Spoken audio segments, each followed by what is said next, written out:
It's the Hoffman Show. We're on the Team 980, always live on the free Odyssey app, streaming live on YouTube at the Team 980. And we are off to a ruckus, roaring start, Anthony Haney. Just forgot to turn the headphones down from Chris Russell volume, so I'm in a little bit of pain right now. Also, Lenell said something when I walked in here that I'm now curious about. So real quick, before everyone's like, great, Craig's going to get sidetracked to start the show. Probably a little bit, but we will quickly get back to some of the top stories of the day. We're kind of all over the place today in a good way, not in a disorganized, chaotic way, although there's always a risk. But we got my guy Tim Keishaw, who you know probably from ESPN's Around the Horn, but of course a longtime writer in Dallas for the Dallas Morning News. He is going to join us coming up in just a little bit, about 25 minutes from now at 4:30, to discuss Dan Quinn's head coaching candidacy. He's set to interview with the Commanders virtually tomorrow. Also, are the Cowboys going to fire Mike McCarthy and change the whole market for head coaches around this league? We'll talk to Tim about that. Tim, coming up at 4:30. Lenell is with us at 5. I know he just left, but he's coming back for Overreaction Tuesday on a Wednesday because yesterday was kind of Monday. So we'll get to Lenell coming up at 5. Never read the comments, 5:30. So we got a lot of stuff going. Big NBA trade today. We'll get into it. And then a nice treat at 6 o'clock. My guy Zach Selby, who writes for the Commanders website, spoke to John Lynch and got a ton of great nuggets on Adam Peters. So if you are listening now and you're not going to be able to keep listening at 6 o'clock, make sure that you go back later as soon as you can after the show, basically, or tomorrow morning, and check out the Hoffman Show podcast of that chat with Selby coming up at 6 o'clock. But, Anthony, we do have coming up on February 2nd our 106.7 The Fan versus the Team 980 event where we hit the stage together for a night of sports debate, laughs, and behind-the-scenes stories. Again, it's Friday, February 2nd, 8 p.m. at the Bethesda Theater. You know, talking about what the Commanders do in free agency, who they'll select at number 2, Super Bowl predictions. That'll be right before Super Bowl week. That's kind of on that bye week in between. And you get your tickets for that at BethesdaTheater.com. And I would I would ask personally that if you're listening right now and you like this show, can you please go buy tickets? Because Lenell goes, yo, Craig's a heel. He's going to be the one who gets all the tomatoes thrown at him. And I don't think we're arming people with tomatoes. But I do occasionally say things that upset certain segments of the fan base. That's the nature of doing this job. We all have different opinions, and that's fine. But my analytical sensibilities occasionally hit people a certain way. And I'm nervous that could be a large portion of the crowd who shows up for this event. So I'm not going to pretend like we have some army, but there's a lot of people that like this show and listen to it on a regular basis and say very kind things on Twitter. And I've gotten some of the nicest, kindest emails in the last couple of weeks from folks. If you want to drop me a line, go to hoffmanshow.com and use the contact link. More than welcome to, and folks have been so incredibly kind and some really thoughtful stuff that reminds you why you do this. But I'd also like for you to go to BethesdaTheater.org and buy tickets to this event so that if someone throws a tomato at me, you can pull a tomato and be like, bow, right back at you. We need some of the Hoffman Show fan base in attendance to back us up, is basically what I'm saying. We can't have a bunch of people that hate everything that I have to say when I have to say stuff into microphones. That's really what I'm asking. I'm being incredibly selfish. Not saying that, tomatoes will be thrown or tomatoes will be brought to the venue, but hypothetically speaking, yeah, if someone had to throw a tomato, who do you think would throw the tomato? You're talking about who would throw it, or who on stage is most likely to get it thrown at them? Yes. There is an obvious correct answer to this. Ready? We're gonna do this like when we picked, what's the biggest like when we picked Commanders and 49ers. Ready? Yeah. 1, 2, 3. Chris Russell. Yep. Yeah. I think he knows as well. Oh, no, he knows. I mean, Chris was standing right here when Lenell said it. He's like, he looks at and Lenell, to his credit, self-awareness, was like, I know I'm a heel, because they were using the wrestling, in wrestling term. Yeah. Like, I'm a heel. I know that. And Chris was like, he's like, you and me are heels. Him? And then as we started to talk about it, I realized, like, there definitely is, we all have different opinions, right? And so if there's people that have the same opinion as me, there's also a group of people that don't on certain things. And, of course, this is all, just to be very clear, this is all in good fun, right? Yeah. No one's actually throwing tomatoes. Although now I feel the need to ask CK to do it. Hey, can we set up some security purely for a tomato check? But, like, no produce allowed. But I don't know. If I start going down what some people think is a incorrect road, there is a chance, and I think that there's a lot of folks that will buy tickets to this event that could definitely disagree with my opinions on the football team.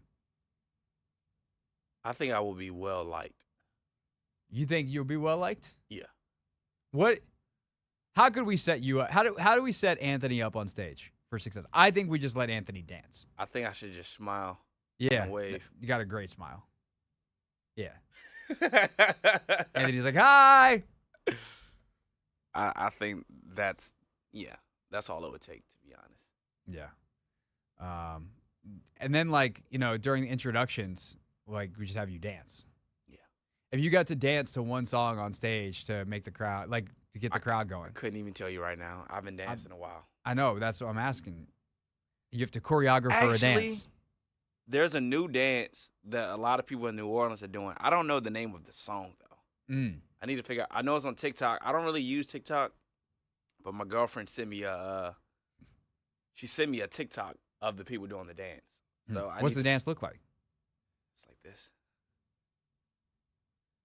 It's a New Orleans bounce. It's like a little shake? Yeah. Okay. Yeah. All right. I'm going to figure it out, though. Yeah, see if you can go back in your text with with your girl and send us I got or you. send me the dance. All and then we'll make sure we can find the song. Yep. And then Yo, and that'll be DJ, Anthony's part. Play that song, yeah. Yeah, that'll be Anthony's part. And then I'm going to come out and say something that everyone's going to hate, and apparently then again, look. Lenell in predictions not always correct. So I think actually in hindsight, I'm probably safe. Again, if you want your tickets to 106.7 The Fan, the Team 980 live, you can get them at the Bethesda Theater box office if you are in the area, or at BethesdaTheater.com. Of course, me, the Rooster, Sheehan, the Junkies, and then, of course, on the fan side, Grant and Danny, B. Mitch, and Finley.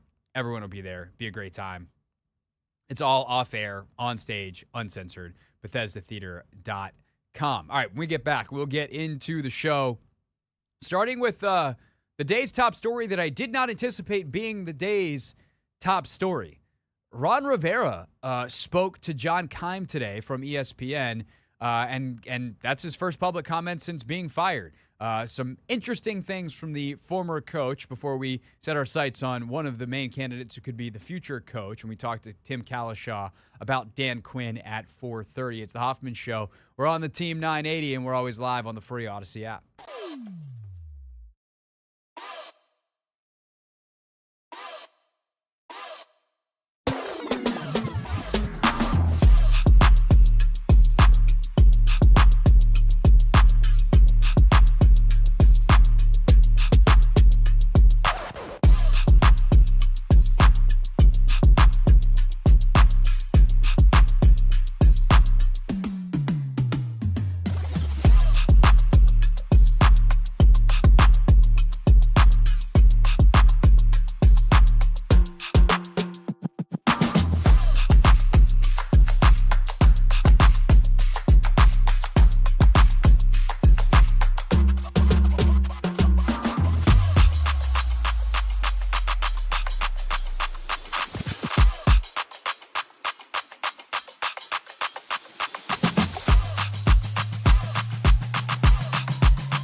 It's the Hoffman Show. We're on the Team 980, always live as well on the free Odyssey app. Get into what Ron Rivera had to say to John Keim today in his first comments since getting fired as the head coach of the Commanders in just a moment. But don't forget that our 106.7 The Fan versus the Team 980 live event is sponsored by Main Street Bank. Cheer local, bank local. Put their team in your office. Visit mstreetbank.com for more information. Again, we just talked about that. Got to thank our friends at Main Street Bank for helping us put on that amazing event coming up in early February. All right, so today, John Keim got the chance to speak to Ron Rivera. Ron has been out of work now for a little bit over a week, and apparently he'd like to get back to it. He says that he is open to being a defensive coordinator again. He really enjoyed coaching late in the season. And I think, we can get into his future maybe later in the show. I know Lenell wants to talk about some of this stuff as well at 5 o'clock in our overreaction, quote-unquote, Tuesday here on this Wednesday. But I think Rivera's comments are largely, in terms of when he's looking back, largely accurate and reflect completely why he no longer has the job. And what I mean by that is I think he does a pretty good job of diagnosing a number of problems with the way things went this season, which is ultimately why he got fired. But the fact that he's only able to look back and see them with the clarity that he does now is exactly why he got fired. It's not really that hard to see a lot of stuff in hindsight. It's about having foresight. It's about the ability to adapt and change quickly. Like, anybody can watch, anybody that is coached in the NFL should be able to watch tape and go, oh, I see where we lost. I see why that play went poorly. But can you prevent it from happening in the first place? Can you understand the problems with your personnel, your team, your roster in real time and implement changes? As opposed to what seems to happen far too often in this very silly league, which is you just keep making the same mistake over and over and over again. When you talk about Sam Howell and the year that he had, which Ron does in this, it's not just what he talks about in terms of the offseason expectations that Rivera put on Howell, something that he regrets. It's about realizing in the moment, in the middle of the season, that, yeah, you put all this expectation and you're not doing a damn thing to make his job easier. That, oh, yeah, he's got a lot of talent, but we have to develop it. He's not like he's at his maximum potential right now. We can just put a whole offense on his shoulders and drop him back 40 times a game. Realizing that quickly and actually having a solution to the problem is the job of coaching. Coaching at the end of the day, and this goes for, post-mortem criticism of Rivera that we're doing right now based off him speaking. And also, frankly, more interestingly, in my opinion, looking ahead to the future, what do you want in a head coach? You want leadership. You want toughness. You want some things that I think are non-negotiable.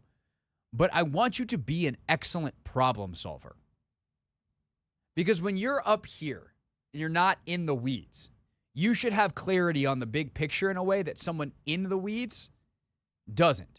When you're in the weeds, when you can't see the forest through the trees because you're focused on every leaf, which is like position coach level, and to an extent, your coordinator, you are working so hard on making the plan that you have work that you often don't consider alternative plans. And so a good head coach that acts as quality control that can come in and be like, hey, why are you doing this? Why is this the plan? Why is this how we're proceeding? Can often uncover problems and ensure that you don't get yourself in a bad way in the first place and that you don't spend a bunch of time working on a bad plan. And it seems like nobody asked Eric Bieniemy the question before the season, hey, dude, do you think that putting the entire offense in a drop-back pass-heavy mode with a second-year quarterback with one start under his belt who, by the way, dropped to the 5th round because he has some struggles reading defenses in a drop-back passing game and also has a sack problem, and our offensive line's not that great, especially if they're going to be asked to drop back pass protect all the time. did you ever think that that's a good idea? Or was he too scared to upset Bieniemy? Because he's like, hey, I got to empower this guy.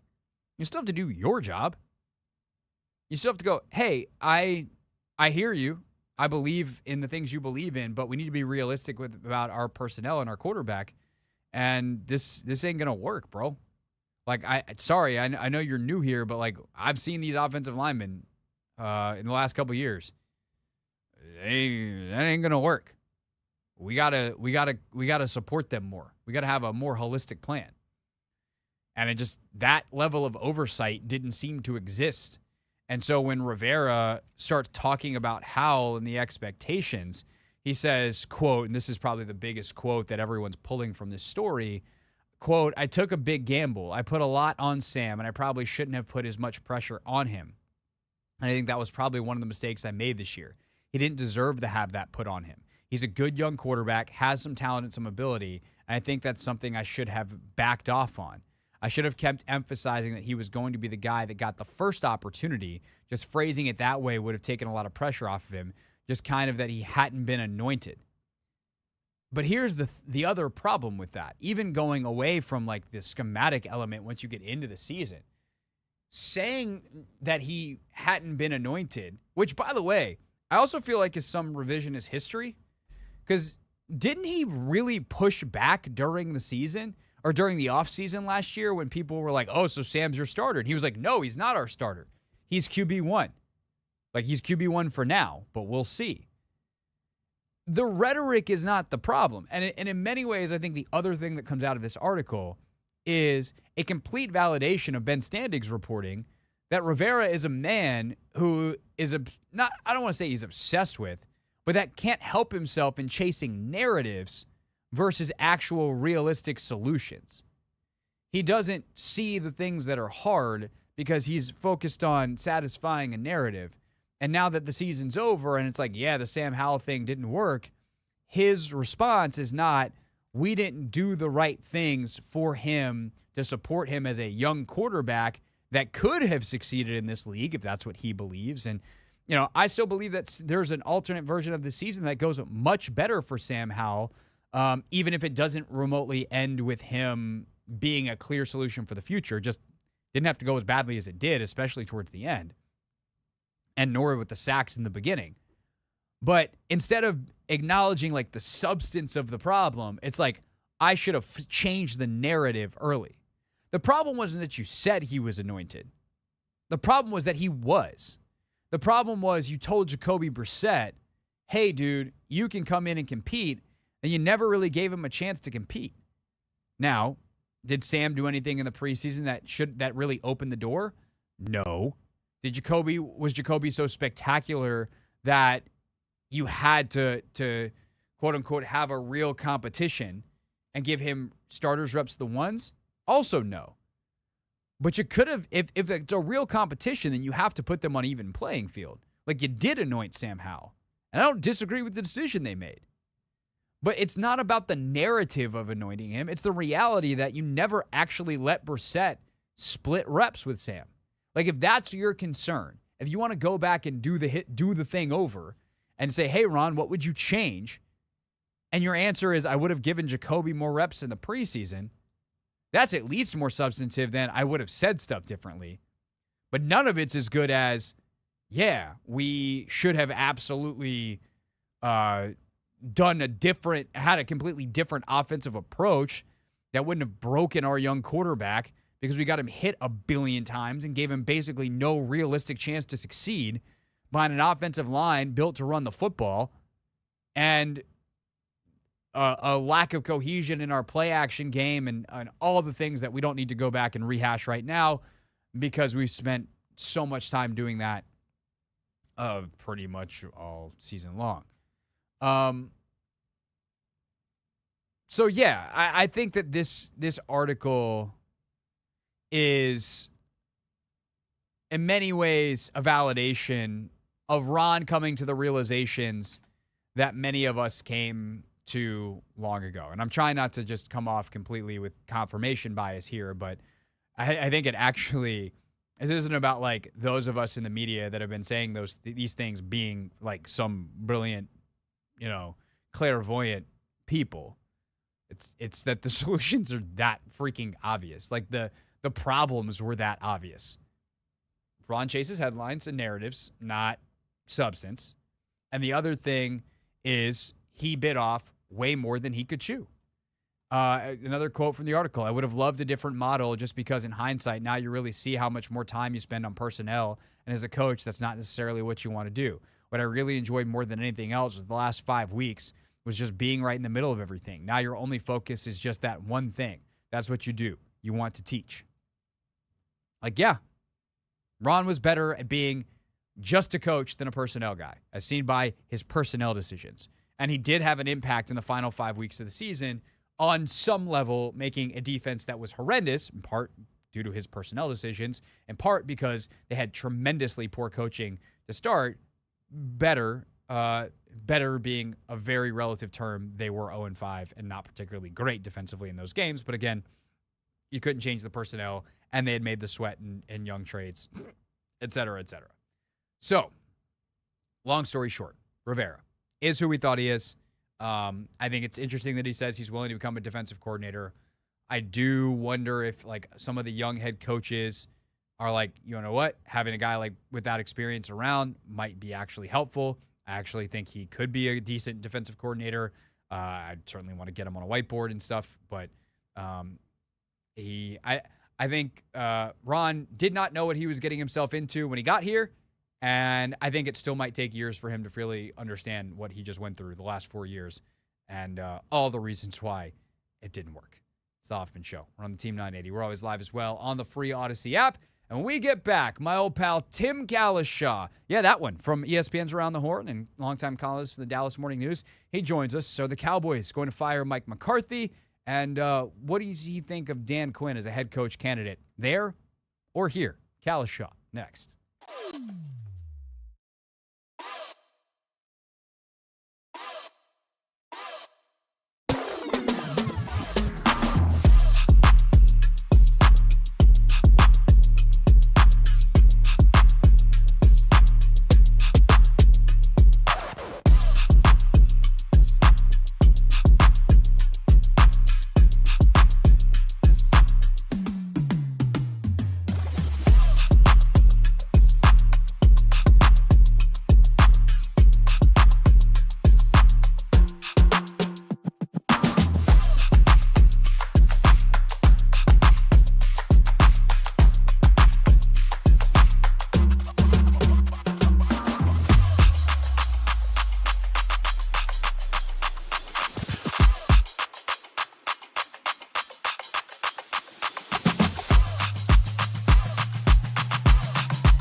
It's the Hoffman Show. We're on the Team 980. We're always live as well on the free Odyssey app, and we are streaming live on YouTube at the Team 980.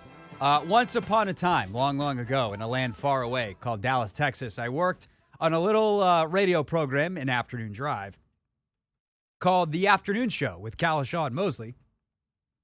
And the host of that program, it's a guy you see on TV, on ESPN's Around the Horn. Anthony, my voice is doing the thing again. I'm so choked up by Keishaw coming on the show. I'm losing my voice. I see. Which actually is a bit of a tribute to Keishaw. That's not something that happened on purpose, but Tim was a throat clearer. Tim, I don't think would have done great on our fine board, Anthony.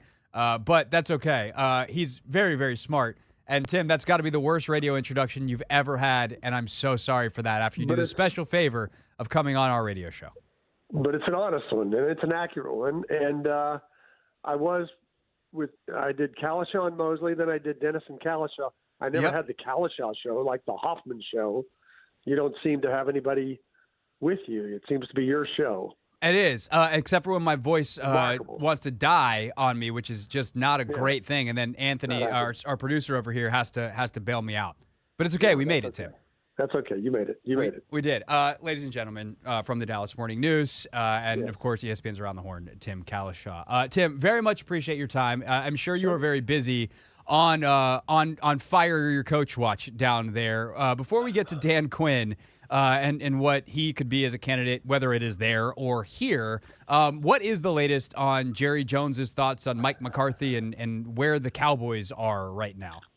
There's really been no movement. Jerry Jones is said to be meeting with McCarthy today. They don't expect anyone to be available till tomorrow or Friday. So these are supposed to be typical year-end meetings, but nobody really knows. I think within 24 hours after the game, we all thought Jerry had to make a move. The longer it goes, I'm not sure if that's good for McCarthy or not. I think it probably is. It will be very dissatisfying to Cowboys fans if nothing happens. Because they know they're not doing anything with the roster because players make millions of dollars and Dak has a $60 million cap hit and all that stuff. So it will not be a popular move if he keeps Mike for another year, but that would probably be the smart way to bet, like it or not. Well, I was going to say is the smart way to bet is one thing. The smart thing to do is another. The franchise that we have here in the district has not won 11 games since they last won the Super Bowl in 1991. The Cowboys have won 12 games 3 years in a row. Like what? Right. Like I know that obviously raises the stakes, and the point is to win in the playoffs, and the Cowboys haven't done that. But is it actually the smart move with some time removed from the game, seeing the way the team played all year, seeing the way they played the last 3 years, to keep McCarthy in charge? Normally, I would say a smart move would be to just keep the status quo and hope that this Green Bay game was an aberration. Although we know this team has not stepped up in the playoffs before, but they've never played quite like that. Nobody had them being down 27-0 in the second quarter against a 9-8 team. They hadn't played like that.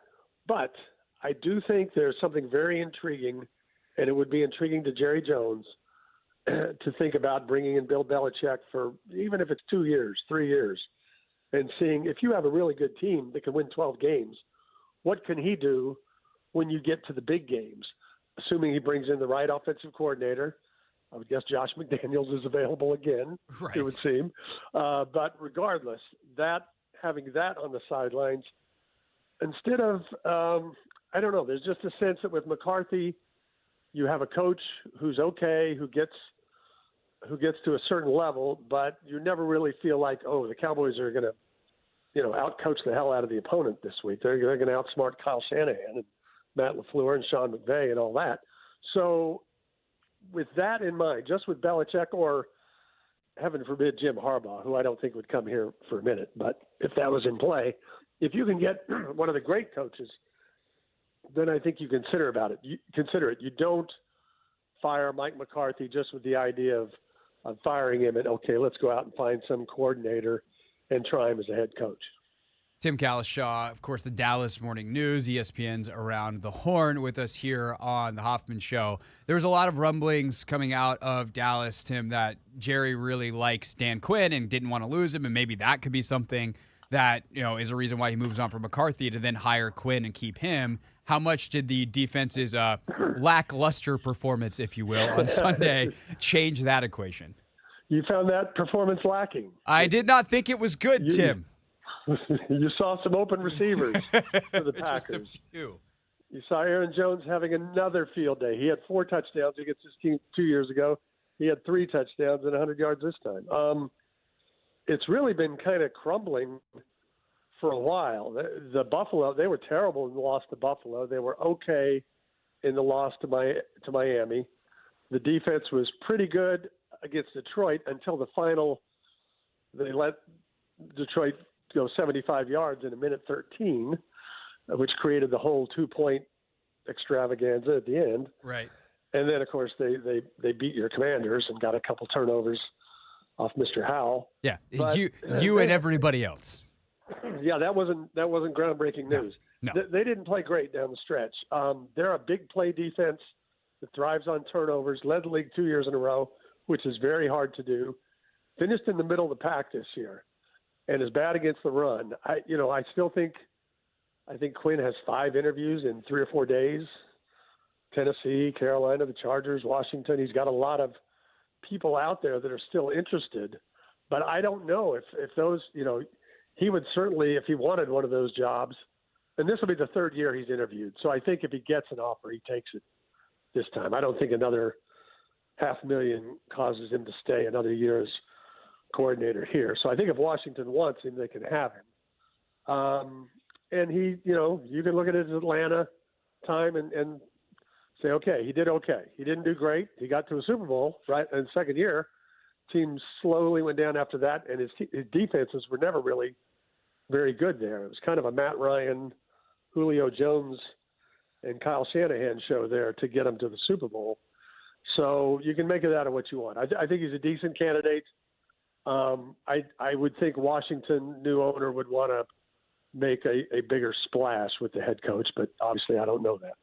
Yeah, it certainly would seem that way. The retread seems very unlikely. But, like, your experience covering Quinn, schematics, leadership, charisma, like, how would you describe the Dan Quinn experience through your seat in Dallas the last 3 years? Players love him, really good with the media, explains things in detail. Again, I don't think he wants to be bad against the run. They drafted what they thought was a nose tackle from Michigan, who looks more like a shortstop or something. I don't know. He's not nearly as big as they certainly described Mozzie Smith was going to be, and he barely played this year. So they haven't had the personnel in the middle of the field. Maybe if they had better defensive tackles, all of the Quinn stuff would work. Obviously, Micah Parsons has thrived under him. Trayvon Diggs, before he got hurt, had thrived. I don't know how you say Deron Bland and 5 pick sixes. There's enough flukishness there. That's not something that's going to be repeated. But clearly, he has a system that is good at creating a lot of turnovers. And if you can handle giving up a few of the big plays, it works for a lot of teams. Tim Keishaw with us for another minute or two here on the Hoffman Show. So the last kind of Cowboys question then, Tim, the biggest one perhaps, is what you do with Dak Prescott. What options do the Cowboys have? Keep him, cut him, restructure? Like what is on the table in Dallas after Dak? I mean, he should be a top 3 MVP finisher based off the regular season, but we all know this. The reason we're having this discussion is not about the regular season. Yeah, it's one of those things that really – like it's easier if you're dealing with Washington. You can look at the team and say it needs this, this, this, and this. The Cowboys don't need a new quarterback. They need this quarterback to be better than 2 and 5 in the playoffs and not throw pick sixes and not be able to find CeeDee Lamb. It's a very difficult problem because his cap number next year now becomes monstrous. I think it's $59 million. Yep. So you have to restructure it. So from that point, how many years do you want to add to that? Somewhere down the road, you're eating some salary. He's not going to fulfill whatever you keep doing. And you keep doing that, and they did it with Romo, and you've seen it with other quarterbacks around the league. You know, Philadelphia takes a $30 million hit on Wentz or whatever it might be. It's going to be an enormous number regardless, and you've got to be careful about saying this guy's going to eventually get where we want him to be. He's good. There's no question about it. He's a top 10 quarterback most of the time. But in big games, he does not have a history of performing. And after 8 years, do you really think many quarterbacks with the same team who've started that long, do they find their first NFC championship in year 9, in year 11, something like that? It's very, very rare. It is. But, hey, if I learned anything working down there in Dallas, Tim, it's that you just listen to Jerry. The money's all fungible. You can always all fungible. Can always move it around. I think that was Mosley's favorite word was fungible. Everything is fungible, and what isn't fungible is ambiguous. There's a lot of ambiguity. He likes a lot of ambiguity. Sure does. We don't need to dive into that statement too much. Yes, that is correct. Tim Keishaw, everybody. Read his work in the Dallas Morning News, of course, on their website, unless somehow you found a way to get one thrown at your door here in the D.C. area. And you can watch him on Around the Horn on ESPN. Tim, great to see you here at FedEx Field a couple weeks ago. Appreciate your time on the show, and I'm sorry for introducing you with the worst radio intro you'll ever have in your career. It's okay. It's okay. It can't all be flowers. It's all right. It's no, I'm going to go get some water in the commercial break as well. Thank you, sir. Greatly appreciated. Talk soon. All right. Take care, buddy. That is Tim Keishaw, everybody, with us on the Hoffman Show. When we get back, let's actually talk a little bit more about the disaster down there in Dallas and what they do, because Tim just made an excellent point that they need to, in terms of what they need to do compared to what is going here. Like, who actually has the better situation? The team that lost 13 games or the team that won 12? We'll dive into it next.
It's the Hoffman Show on the Team 980, always live as well on the free Odyssey app.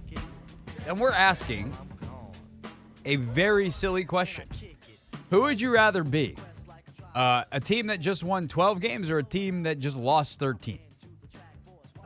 It seems very silly, but we just had Tim Keishaw, Dallas Morning News, on with us here on the show, and he said, you know, in Washington, you guys have a situation where you don't have a quarterback, but, you know, you got this number 2 pick and a bunch of cap space and the way to figure it out.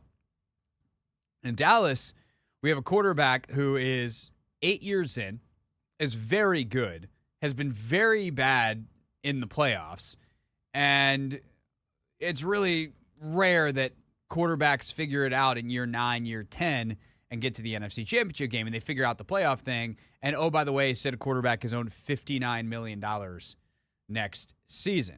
Now, to answer my very silly question, I would much rather still be the Dallas Cowboys. Anthony, do you disagree with that? Would you rather be the Commanders or the Cowboys? Let's say going into next season at the very least.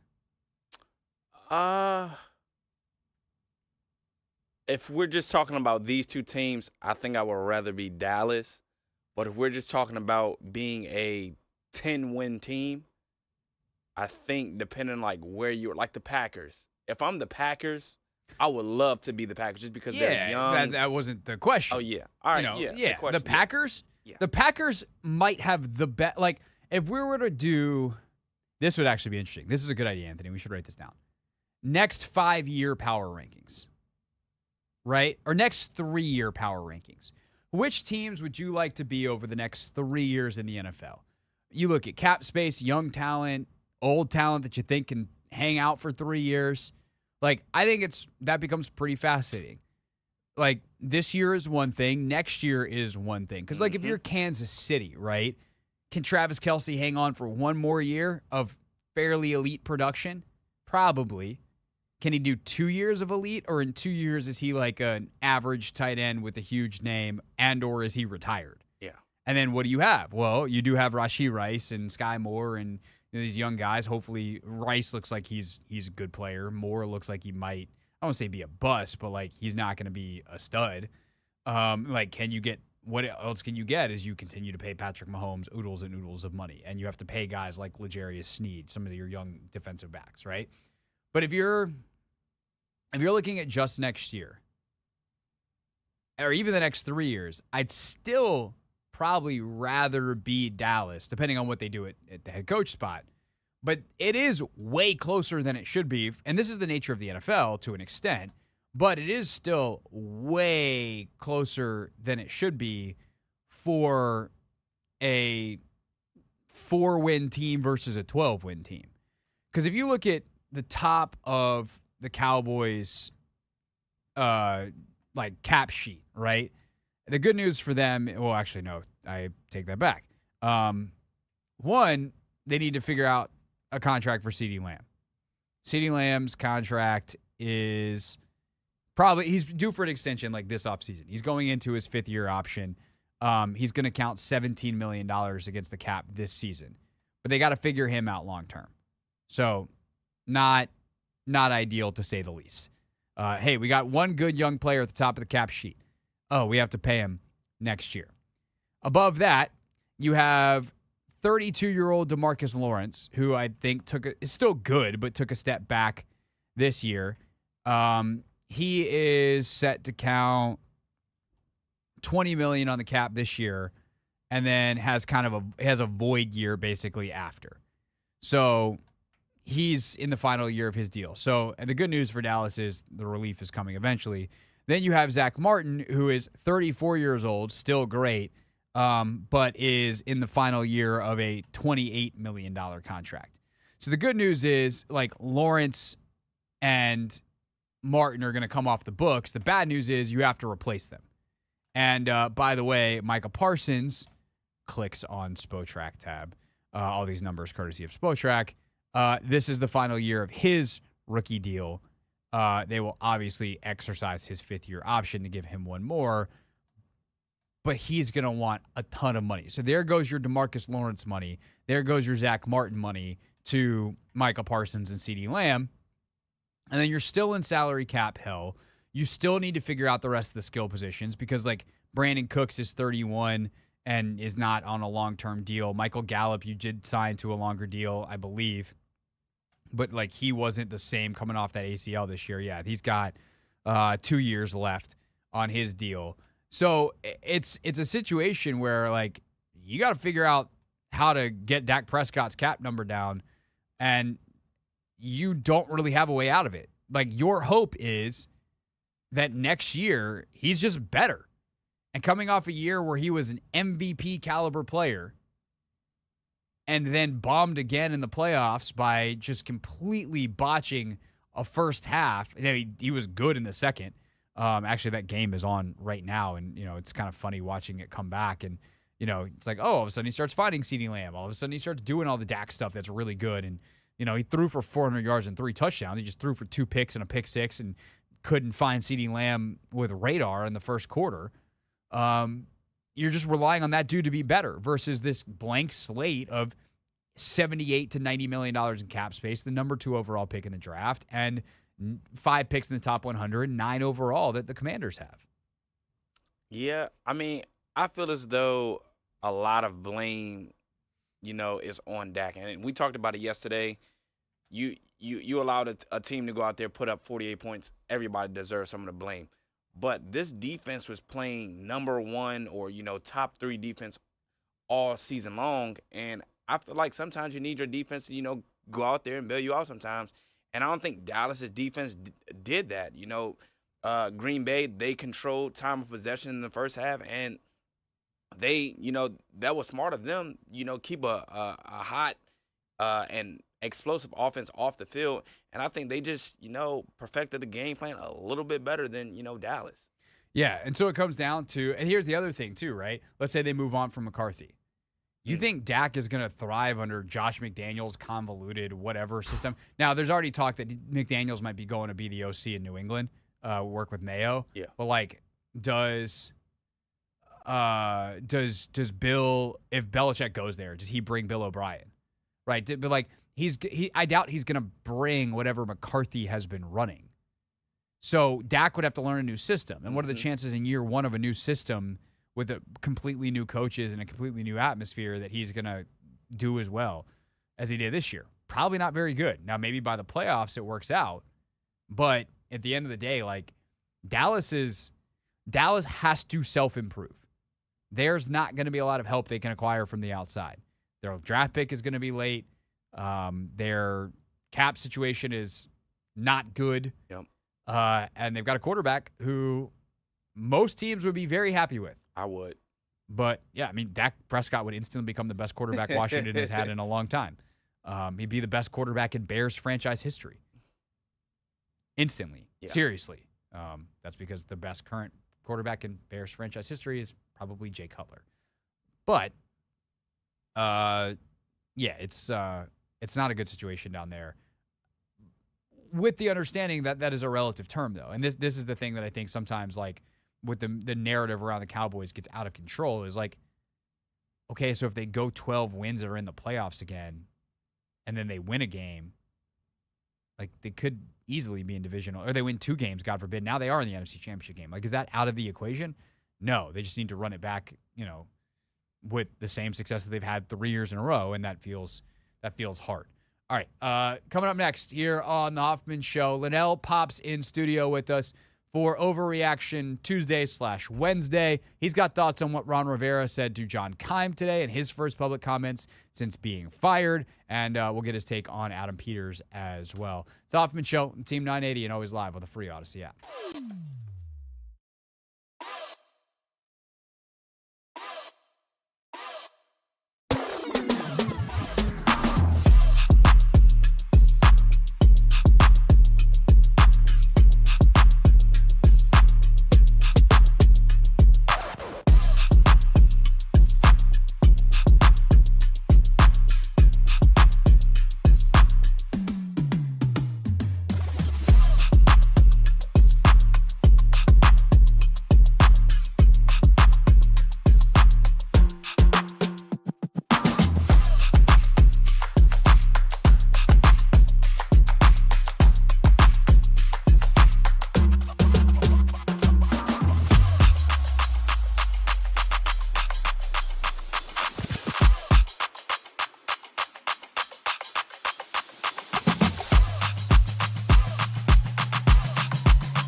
You're right there, man. You don't have to put that right in front of your face. It was actually set up for you. You can move it back where it was. Yeah, but now you got to angle it towards you. Well, I like the light, Craig. You know I'm darker. But it doesn't need to be as close as. Trust me, I'm the one who can see the cameras. Well, it didn't need to be that close. Well, you don't want to get too close for certain reasons. But how you doing? Good. So walk me through what just happened here. Your esteemed producer, super producer Anthony Haney, he sent me a text about an hour ago. I'm asking could I do him a huge favor. Anytime Anthony asks me for a favor, I'm obligated to do it. Anthony does numerous of favors for me. This is not helping me catch my breath, me talking. Anthony does you tons of the favors story? for me. Do you want to tell the story? So I went and got the bag for him. So basically, an hour ago, I was feeling a little parched. And I needed my bottles of water, and I looked left, I looked right. I didn't see my backpack, and I realized I left my backpack in my car. So I asked Lenell, because I was helping out with the show, to go get my my backpack from my car, which is about 10 feet that way. And in fairness to Lenell, and so people don't think Lenell went 10 feet, you got to go down the stairs, like around a corner, outside, around another corner. I was jogging. Like if you could parachute out of our window, it'd be a lot more direct. Yeah. Yeah. He had himself a bit of a trip. Yes. Yeah, he sure did. And that trip led him to be late to this segment. Is that what we're discussing? Oh, okay. Yeah, I mean, well, if you had been here on time, we could have just started the segment. Blame the building. We have a water filter in the kitchen that has been out of commission for about week and a half. So Anthony, the smart guy that he is, decided I'll bring my own water. He just left it in his car. So it's actually Anthony's fault. But what have you been doing the last hour since he asked you? I was meeting with our esteemed program director, one Chris Kennard, talking over I want to get the last name right. It's Kynard. It's Kynard? I never knew I heard that Jim either. Roman got... Never mind. Anyways, I was talking to CK. That's the safest way to go. About important stuff. And then after the meeting, I saw my phone alert from Anthony. And like I said, when he asks for a favor, I do it. When he what jumps, time did I say you how see high. the alert? Because here's the thing. I saw you in Grant and Danny's studio at some point during our last segment. Yes. Then our segment ended. Mm-hmm. And then I went to go find somewhere to fill up water. Because I will say we do have an issue with water currently in the building. It's hot. Because not only – no, it's you just ran. Not only Am I do dark we have – under the pit? No, you're good, at least through the second layer of the sweatshirt that you're wearing. Okay. But not only is our filtered water situation out, but the water fountain is out. Both water fountains. Luckily, our fridge, the water thing on the fridge works. It's just very slow. So that's how I trusted refilled. that dirty thing? I didn't have a choice, bro. It's that or tap water, which I guess I could trust that as well. But I think it's probably tap is. Anyways, I'm glad you're able to get hydrated, my friend. That's more important than anything. I thought about just buying a bottle of water, but I was like, nah. Yeah, I've already spent $6 this week. It's only Wednesday. Yeah. The point is that Lenell is here to do sports takes, and so we're just going to re-rack this whole thing. You've now sidetracked, by the way. The first segment, the first hour is my fault. It's just you started it. I then was unable to ignore it because I'm me. But the first hour of the show got sidetracked and basically delayed a segment because I was talking about what you said about me being a heel. It's true. And people potentially throwing things at me during the 106.7 The Fan Team 980 Live event. So that I would wear a poncho if I were you. No, I think I'll be all right. What if I just gangster caught a tomato in my hand and fired it back at someone? You should take a bite. Show the health nut that you are. I don't think I don't eat a tomato. If it was an apple, maybe. If an apple would hurt. Full disclosure, it's 15 degrees out, so catching your breath in the cold is even more difficult. Yeah. No, I'm giving you. I'm hurting over here. Yeah. So what we're gonna do, because it's now time for a commercial break. Yeah. Is take a commercial break. Let's do it. And when we get back, we'll do a proper Overreaction Tuesday on a Wednesday with Lenell on the Hoffman Show.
It's the Hoffman Show. We're on the Team 980, always live as well on the free Odyssey app. Never read the comments, coming up at 5:30. All right, Lenell is here now for a proper overreaction Tuesday here on this Wednesday, kind of our Tuesday. Oh, Anthony, do we put that on the fine board? That's a cough from Lenell that there's no mic turned off there. That's a fine. In is that a show. part of the system? That is how the fine system originated, because Anthony refused to turn off his microphone when coughing, which is hilarious because his microphone spends 97% of the show off. For him to cough on air is hilarious. But blame him once again, because why am I coughing? Because I'm having a real respiratory issue. From running outside in the 15 degrees to get his backpack that he forgot? Yes. My thing is, Lenell, I don't think you should be tired or gassed from, running. It's not about being I'm actually going to come to Lenell's defense here, which is something that nobody anticipated happening. Heel of the year, people. The cold air of it being 15 degrees and the temperature change of coming back inside, that's what meant, like, the out of breath. Sorry, bro, I got nothing for you. The respiratory coughing of the temperature change, that I understand. Is this an overreaction? It's what I'm asking. He called this overreaction. The irony in all of this is hilarious. But we're here. We made it, and I'm breathing a wee bit better. A wee bit. All right. Before we get too incredibly sidetracked, let's get to some takes, if you will. So John Keim did his job today, caught up with Ron Rivera. First comments from Rivera publicly since being fired. There's some interesting, I think, things that kind of come out of it. Main takeaways for those that haven't seen the article yet. He wants to continue coaching, even if it's as a defensive coordinator. He kind of knows he's not getting a head coaching job. Hasn't been requested for any interviews. Yeah. But would be willing to coach, even if it's as a DC or maybe even a position coach. And then he reflected on decisions he made around Howell, and did say he thinks the organization, the Commanders, in a great spot with Josh Harris. Thinks he runs a great operation. Those are kind of the three big things that I took away. Which of those or something else is most interesting to you and has you fired up? First of all, I just want to, anyone out there who is an aspiring journalist, when you are, I think John Keim was probably the nicest to Ron Rivera on the beat all year long. I think he was probably the most respectful to him all year long. Yeah, he's I the like one that got the one-on-one. More than nice. Well, yeah, right? Nice is like he wasn't doing his job, but it's not what I'm saying. He was the most respectful of Ron. And I think that's why he was granted that one-on-one that no one else has been granted. So shout out to John Keim for that. The other thing that I took away from that is there's this narrative that's been running around that Ron didn't get or didn't have the opportunity to focus on just football because he was dealing with so many other things. I buy it, but, like, I don't know how much I buy it. It feels like it's being used as an excuse to this point. I'm kind of getting sick and tired of hearing about it. It's annoying. And then the second thing that I took away, the admission of guilt about quarterback to me was damning, and I think it's irresponsible on Ron's behalf because not only did his negligent decision get himself fired, he got probably stunted the growth of Sam Howell, and Eric Bieniemy's not looking very good coming out of all of this. My whole thing, as we talked about off air, Craig, especially after reading Keim and Rivera's back and forth, Ron Rivera starting Sam Howell was to save his own ass, and we knew that. A lot of us did. But I think Eric Bieniemy, when he was hired, there's no way you're telling me he came in here knowing he was going to have to start Sam Howell. And I don't have any reporting on this. This is just pure speculation on my behalf. Think about Eric's perspective and why he came to Washington. One, to get a bump in title. He's assistant head coach. But all of this was supposed to prime him to be a head coach down the line. How does he get that opportunity from his offense functioning the best? And we can all say this honestly. The offense probably would have functioned better under Jacoby simply because he's a veteran, not Sam, who had 11 career completions heading into the year. So I don't think he ever wanted to go with Sam Howell. See, that's where I disagree. I don't know that he never wanted to go with Sam Howell. I think there was probably a realization at some point the offense would operate better. But, like, the best thing for the organization was to go for broke on Sam. Like, where they were. Now, if you want to rewind further and try to dissect different decisions, and like they tried to make some different ones. They tried to trade for Stafford. They tried to trade for Russell Wilson. One of those, it sucks it didn't work. One of those, it's great it didn't work. That's the nature of the NFL. For sure. And for a litany of reasons at the time with everything going on with the Oregon Dan, like they never had a shot at either of those dudes. So that is what it is, and it's beyond Ron's control. Again, he also signed up to be here, and he should have known better. And it very much seems like he didn't. So there's that. For sure. But I like my bigger issue with what they did at quarterback this year was not who they chose. It is when they made the choice, how they chose to use him, and with the offense that they put him in, and all of that. And that is on Eric, but it's also very much on Ron. No, he's a team builder. Yeah. Well, it's not even the team. Like again, the offensive line personnel wise was better than people realized. It was set up to fail. It's a good run blocking offensive line that was asked to drop back pass protect 30 times a game with a almost rookie quarterback who doesn't have a great feel for the pocket and takes a bunch of sacks. Like your offensive line is going to look like trash, and so is your quarterback if that's your game plan. So why is that your game plan? And if your offensive coordinator has that as your game plan, you as a head coach need to like really dig deep and be like, hey, I think that we probably should not do this way. Like, Ron doesn't get exempt from that. He doesn't go, well, I just turned the offense over to Eric. That's not head coaching. That's not even managing. That's not delegating. No. That is absconding your responsibility. Ooh. I think I use absconding right there. I'm about to say, I like that word, absconding. It's just saying, like, not my problem. And it's like, yeah, it is. You're the head coach, bro. Was it passing the buck? Yeah, the other thing that I think, kind of more to your first point is, I do believe him when he says he did more managing and was dealing with other stuff and not coaching until the final 5 weeks. But he set up the structure. He set up the system. He's in charge of everything. Yeah. If you want to do more coaching, you need to either pass off the responsibilities that you initially were given to Martin Mayhew and Marty Herney in the personnel department and get yourself out of it, and you can do it quietly. Like, you don't need to go to Dan Snyder and be like, hey, I'm doing less work. You could probably pay me less. Right. Like, you just be like, hey, I think we're going to reorganize some things. I need to spend more time focusing on the coaching. So, Martin, you're gonna pick up the slack. Don't ask me about this stuff anymore. I trust you. That's why we hired you. And before we do anything crazy, you better come consult me. But, like, come consult me as the head coach. And so he set up the system. You can't complain about the system when you're the dude in charge of the system.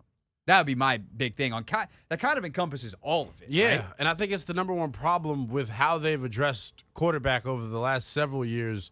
And then this year was like the nail in the coffin in terms of the negligence that they've shown. I'll raise you another team in the NFC that has a second-year quarterback. Atlanta did everything in their power to ensure Desmond Ridder would work out, including using their 2 richest draft picks this year on offensive weapons to help further his development. Washington did the exact opposite. When did we draft our first offensive player? Was it round 4? Did they go 3 straight defense, or did they go? Was their third rounder this year? Was Ricky? Was it Stromberg the third rounder? Yeah, Stromberg was the third rounder. Then Daniels was the fourth. Yeah, so I give him credit. And Daniels they missed completely on their evaluation. Well, we don't even know what he is because he didn't even make it into the season. He didn't make it out of training camp. Yeah, but he I think didn't look good in training camp. I think they had him have surgery so he could have sort of like a red shirt year and allow him to get stronger.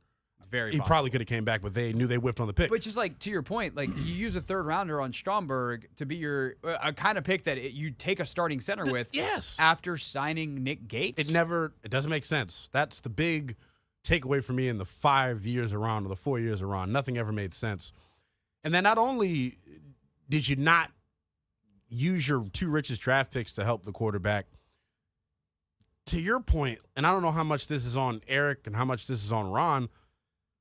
Eric's the play caller, obviously, so he's going to get a brunt of it. But who's to say Ron wasn't like, look, we got to throw the ball a lot to see what this kid has.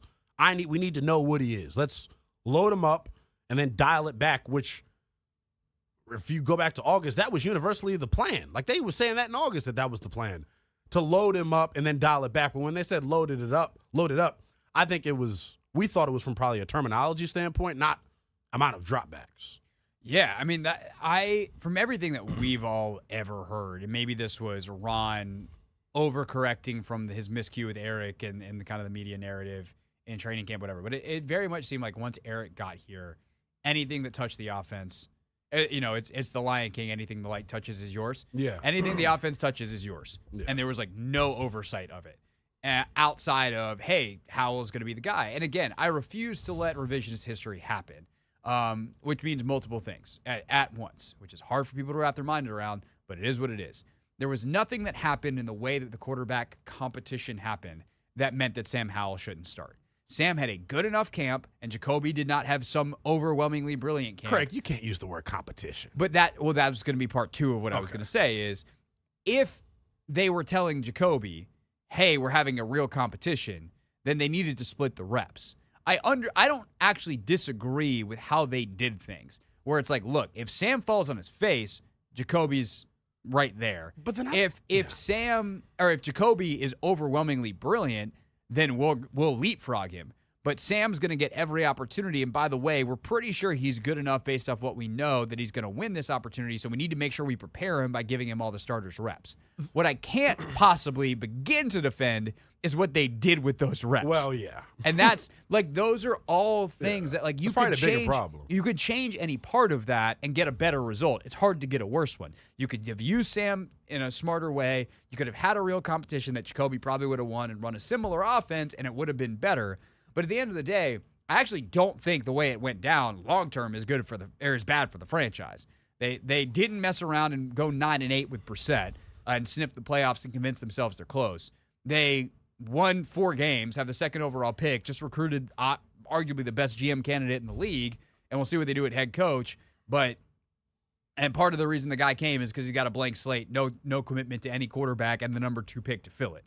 So ultimately, going for broke was the right move. But the way they went about it, if they were actually trying to win games, is pretty good evidence that Ron Rivera shouldn't be here anymore, which is why he's not. And there's just crumbs that have been dropped over the months that let us know that we were fed a complete load of garbage. There's never a quarterback competition. It never happened. Jacoby, the first second he got to take the podium, went up there and said, yeah, I was told I was going to get to compete. Right. Maybe that's why his hamstring all of a sudden got hurt. Maybe it was a punishment to Jacoby for going up there and spilling the tea. Because there's no way, and I understand he's a good veteran, he's been around the league, and he's a good teammate. But if I signed a contract somewhere and they guaranteed I get to compete and I go into camp and I'm taking 0 reps, he's more of a professional than I am. I'm not defending that from Jacoby's. I would have raised hell. Yeah, I'm not defending that from Jacoby's perspective at all. That's ridiculous. Yeah. And by the way, is for all the talk about good guy Rivera. Con man. Character, I won't go that far, but is on character with how his tenure went in many ways. So definitely, I think that there is something to how many people in the building were they were like, oh, Ron should stay, but how many people were like, he was a good man. When people work that closely with someone and universally, and the players are all like, good man, even if there's other stuff that I look at and I'm like, that's pretty crappy. I have to defer to the people that interacted with him on that kind of intimate daily basis. On some level, can still call out the bad behavior. For sure. But that absolutely is an indefensible thing to do to Jacoby Brissett. And it was pretty clear the second he got to the podium on that day. That was the first thing. And normally guys will be like, I'll take the high road and be like, yeah, I knew what I signed up for. I knew it was a young quarterback. Nah, Jacoby completely ripped the Band-Aid off and said, yeah, I'm just as surprised as you guys were. Yep. Which was something. All right, what's your schedule for the rest of the week? Where can people get more of your takes? You can get me Friday, 6:30 to 10 p.m., overtime on 106.7, and then Saturday, a little mini announcement on the Hoffman Show. I'll make my national radio debut. We got CBS Sports Radio, 5 to 10 on Saturday. You can hear me in the DMV from, I believe, 5:45 to 7. That's when I'm on locally here, but nice. Check your local listings, people. Congratulations. You can listen to CBS Sports Radio anytime, anywhere on the free Odyssey app. So check out Lenell there. Congratulations, Thank sir. You, my friend. That is fantastic. All right. When we get back, we hit never read the comments.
We're streaming live on YouTube at the Team 980. Coming up at 6 p.m., Zach Selby from Commanders.com. He caught up with John Lynch. Yeah, that's John Lynch, the Pro Football Hall of Famer, Ring of Honor member in the Broncos and the Bucs organizations, and of course the general manager of the San Francisco 49ers, and the past boss, most recent boss of Adam Peters, and kind of got how those two got together. Really great nuggets, really cool insight into Adam Peters, the new Commanders GM. So we'll talk to Zach Selby coming up at 6 o'clock. You definitely do not want to miss that. However, it is time just after 5:30 on a Wednesday to dive into the deepest, darkest part of the internet. Yes, it is time to read them comments. We tried to warn them. They didn't listen. Yeah! Every week, the Hoffman Show goes into the belly of the beast. We read those comments, baby. Never read the comments. All right, here's how this works. We have comments not only on my page at Craig Hoffman, but we are now across 1,000 subscribers on the Team 980's YouTube page, which is very, very exciting. And to celebrate, I think we should actually start with some comments from our videos on the Team 980's page. So with that said, we start off with and by the way, we post the highlights of this radio show on both pages. So if you're subscribed to one and not the other, make sure that you're subscribed to both. We stream all 3 hours every single day on the Team 980's page. And there's, of course, content from some of our other hosts and contributors on 980's page as well. On my page, well, you're going to get me because that's kind of how that works. But on Team 980's page, on our chat with Logan Paulson, talking about Adam Peters on Friday, King Slim says, why are we talking about Ben Johnson when EB is still here? Of course, talking about Eric Bieniemy. EB has more experience on a championship team and understands what it takes to win. This guy Johnson is unproven. EB didn't get a fair shake at it with Howell at QB. Howell was inherited, not what EB picked himself. EB is a leader of men, very detailed, and holds these men accountable. When the players said they were complaining about hard practices, that's when I knew he's our guy. Making the weakest links expose themselves was a good thing. Plus, it's about time this team has a full-time African-American head coach. It will be a monumental point in this team's history, by the way, as the last team to integrate to finally hire its first black head coach, something that could certainly happen this cycle. Whether I doubt it's going to be Eric Bieniemy, if I'm being totally honest, but Raheem Morris is interviewing on Friday, and there are tons of great candidates around the league, and hopefully, obviously, we continue to get more diversity amongst the head coaching ranks, because to think that some of the best players that have ever played this game aren't going to be good head coaches is very, very stupid, and that was a prevailing thought for a long, long time, as seen by the data. And again, because it's DC, because it's Chocolate City, because of the history of the team, I do think that will be a monumental moment here, but it is not a reason to hire someone outright. Like, that is not how that works. That is not how any of this works. You hire the best candidate. And when it comes to EB as an actual candidate, I'm just not that impressed. And, again, he's interviewed how many places, and other people agree that while he is detail-oriented, while he is demanding, like, there's something about the way he manages people that does not scream head coach. And I think this is an important thing to remember on all sides of what we're talking about here, for every single coordinator, for, whoever else might interview for a head coaching job. The jobs are different. What you need to be a good coordinator and what you need to be a good head coach are different. And, I don't think it's a positive when you come in someplace and people are complaining about you pretty instantly. You've got to be able to implement change and make changes and establish a culture with people. Buy-in isn't forcing people to do stuff. If you had a new boss and they came in and were like, we do the things this way now, and we're kind of a jerk about it. I don't know that EB was a jerk about it, but to kind of go to this idea, to play on this idea that he's some hard ass and that's what everybody needs. Like, you'd hate that. Every single person listening, no matter how tough you think you are, would hate that. And it's not what's going to get the best work out of you. What's going to get the best work out of anyone is coming in and working with you, empowering you to do the actual best job. And yes, is there something that, when you talk about what's best for the organization, yeah, identifying people who aren't good enough for their jobs, and sometimes you just got to make changes, that is a part of it. But, when people talk about being unproven, like, Eric Bieniemy is a proven offensive coordinator under Andy Reid in Kansas City. His resume outside of that as an offensive coordinator is a 4-13 record where he committed quarterback malpractice this season. And his resume as a position coach is outstanding. Booned by Adrian Peterson's talent for sure, but he's the guy who got the best out of Peterson. So EB is a great coach. EB seems to be, by everything I've heard, a tremendous man as well. Man of high character. And those are great. I don't know if it's enough to be a good head coach. I'm not interested. We talked about that a ton.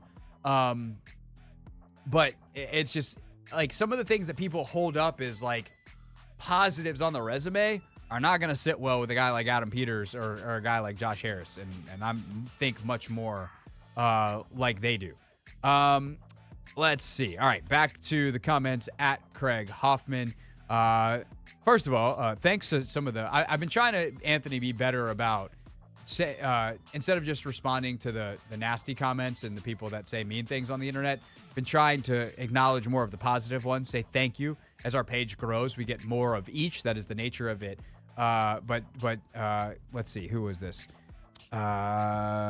Gregory Green says, people sleep on Craig, man. He puts in way too much work to have this little subscribers. This guy needs more subscribers. And Riley and Daily Grinders co-sign that. So I just want to say thank you. It's just a moment of gratitude here and Never Read the Comments. It doesn't all have to be bad. I do think we're doing okay in the subscriber count. We're nearing 5,000, but we can definitely use more, Anthony. In this particular case, more is better. I was about to say we can always use more. We can always use more.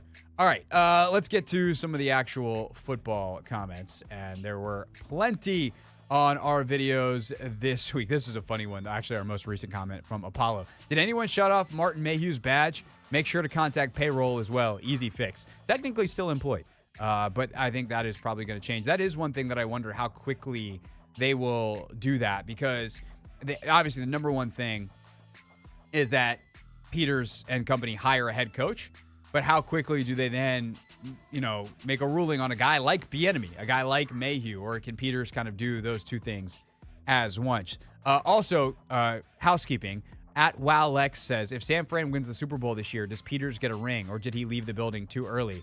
I think he would get a ring, Anthony, which would give him 4 Super Bowl championships in 16 years in the NFL. I'm not great at math, but if you can win a Super Bowl every 4 years, that's doing pretty darn good. Yeah, that's really good. I mean, some players don't even see a Super Bowl in their lifetime. So. Yeah, or executives or scouts or whatever. He's been a part of, at varying levels, been a part of 4 or 3 already, potentially a 4th this year. I think this is the craziest stat. He has been in the NFL for 16 years. He has 13 division championships. 13. All those years in New England, basically every year in Denver. He gets to San Francisco. They have to rebuild it, so obviously there's some years where he doesn't win it. And they get it up to that, and he's won the NFC West a bunch of times. Yeah. As a big, big part of what they're doing in San Francisco. He might know something about winning. It's a great track record. Yeah. Pretty good. All right, let's get to some comments now on this past weekend. Logan and I talked about how Wild Card Weekend affected the Commanders' coaching search on Take Command. 50 Cent ain't enough, X33, says, Slowick and Johnson were all world this past weekend. I'm looking forward to seeing McDonald versus Slowick. Think they should wait till that to make a decision. I think if people are putting all of their stock into one game, in many different examples, you are making an enormous mistake. Now, is this a great data point this weekend to see, especially considering these two teams played earlier this year? I want to see how Slowick evolves, and I want to see how McDonald kind of guesses ahead on that evolution, and can he stay ahead? But he's also got a better team. And also, again, these are different jobs. Coordinator and head coach require very different things. There is some crossover, and especially if you can set up a system where you can keep coordinating your side of the ball while still being the head coach. All of that is relevant. But if you're like, hey, my two favorites are Mike McDonald from Baltimore, their defensive coordinator, and Bobby Slowick, the offensive coordinator from Houston, and whoever wins this weekend is who I want, you're doing it wrong. By the same token, Dan Quinn can't be written off because he had one bad playoff game. The dude's also won a Super Bowl as a defensive coordinator. Like, which one do you count more? So I think that these playoff games do matter a lot. And I will also say this. The playoff games matter a lot to people that make decisions because recency bias is real and the idea that they've seen it with their own eyes. On any given weekend, an NFL owner is watching their team and then maybe they watch the national game. But these are very rich people with a lot of stuff going on. Especially if they've got coaching candidates out there, they're watching the playoffs. So if you're Dan Quinn and you've been awesome for 3 years as the defensive coordinator of the Dallas Cowboys, and your highest profile moments are the 48-30 whatever loss it wound up being this weekend to the Packers, blowing Super Bowl whatever that was to the Patriots, the 28-3 game, like your resume for NFL owners is not great, even if a lot of football people who work for NFL owners would love to hire you. And that is something that a guy like Dan Quinn is going to have to overcome. And, obviously, this weekend, if Slowick all of a sudden gets dominated by McDonald, that's going to be a talking point as well. We talked about John Allen and some of the takeaways from the Adam Peters press conference yesterday. And Allen came up as one of the cornerstone pieces when Peters was like, hey, we got some cornerstone pieces and didn't elaborate. And I was like, he's talking about John Allen. But he might also trade John Allen, and that's how he's the cornerstone piece.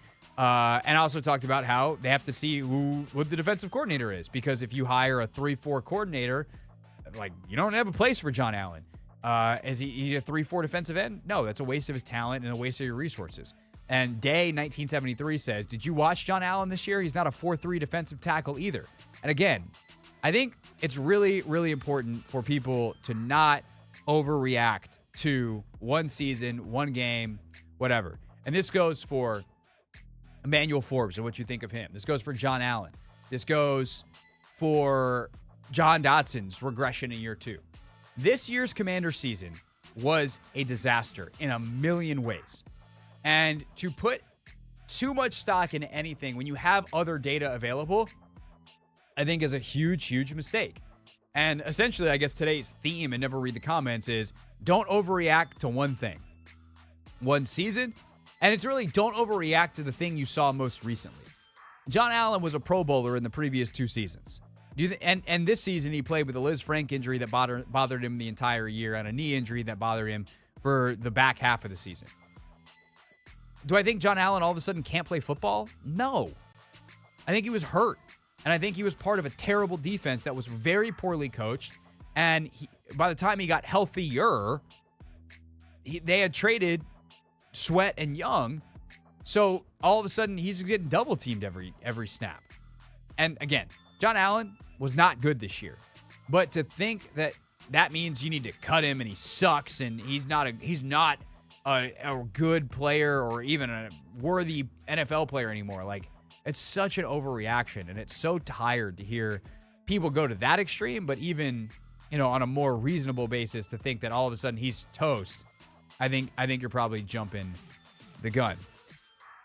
Let's see. What else we got? Andrew O'Shea, 5944, says, given Adams' history with the Patriots and Bill Belichick, any chance those two could work together? I think it's worth pointing out, just on a factual matter, for all of the head coaches that have been requested, the coordinators and whatever that have been requested for interviews, Bill Belichick has not been on that list. They requested Raheem Morris. They requested Dan Quinn. They requested a bunch of different people. As far as I know, Vrabel hasn't been requested, and Belichick hasn't been requested. It doesn't mean that they 100% won't, but the Commanders were very quick to jump on their top candidates, and those guys were not on that list for whatever it's worth. And I think that while Peters probably respects Belichick a ton, has learned a lot from him, I don't think that that is where this organization is going. This organization is going young. This organization is going cutting edge. This organization is going someone that can be here for 10 years. It's also why they're not going to go after Harbaugh. Could Harbaugh help you? Absolutely. But at the end of the day, like, Jim Harbaugh has a shelf life. And that is something this team is not interested in. This team is interested in finding their Dan Campbell and Brad Holmes combination that Detroit has and looks like they might be there for a decade.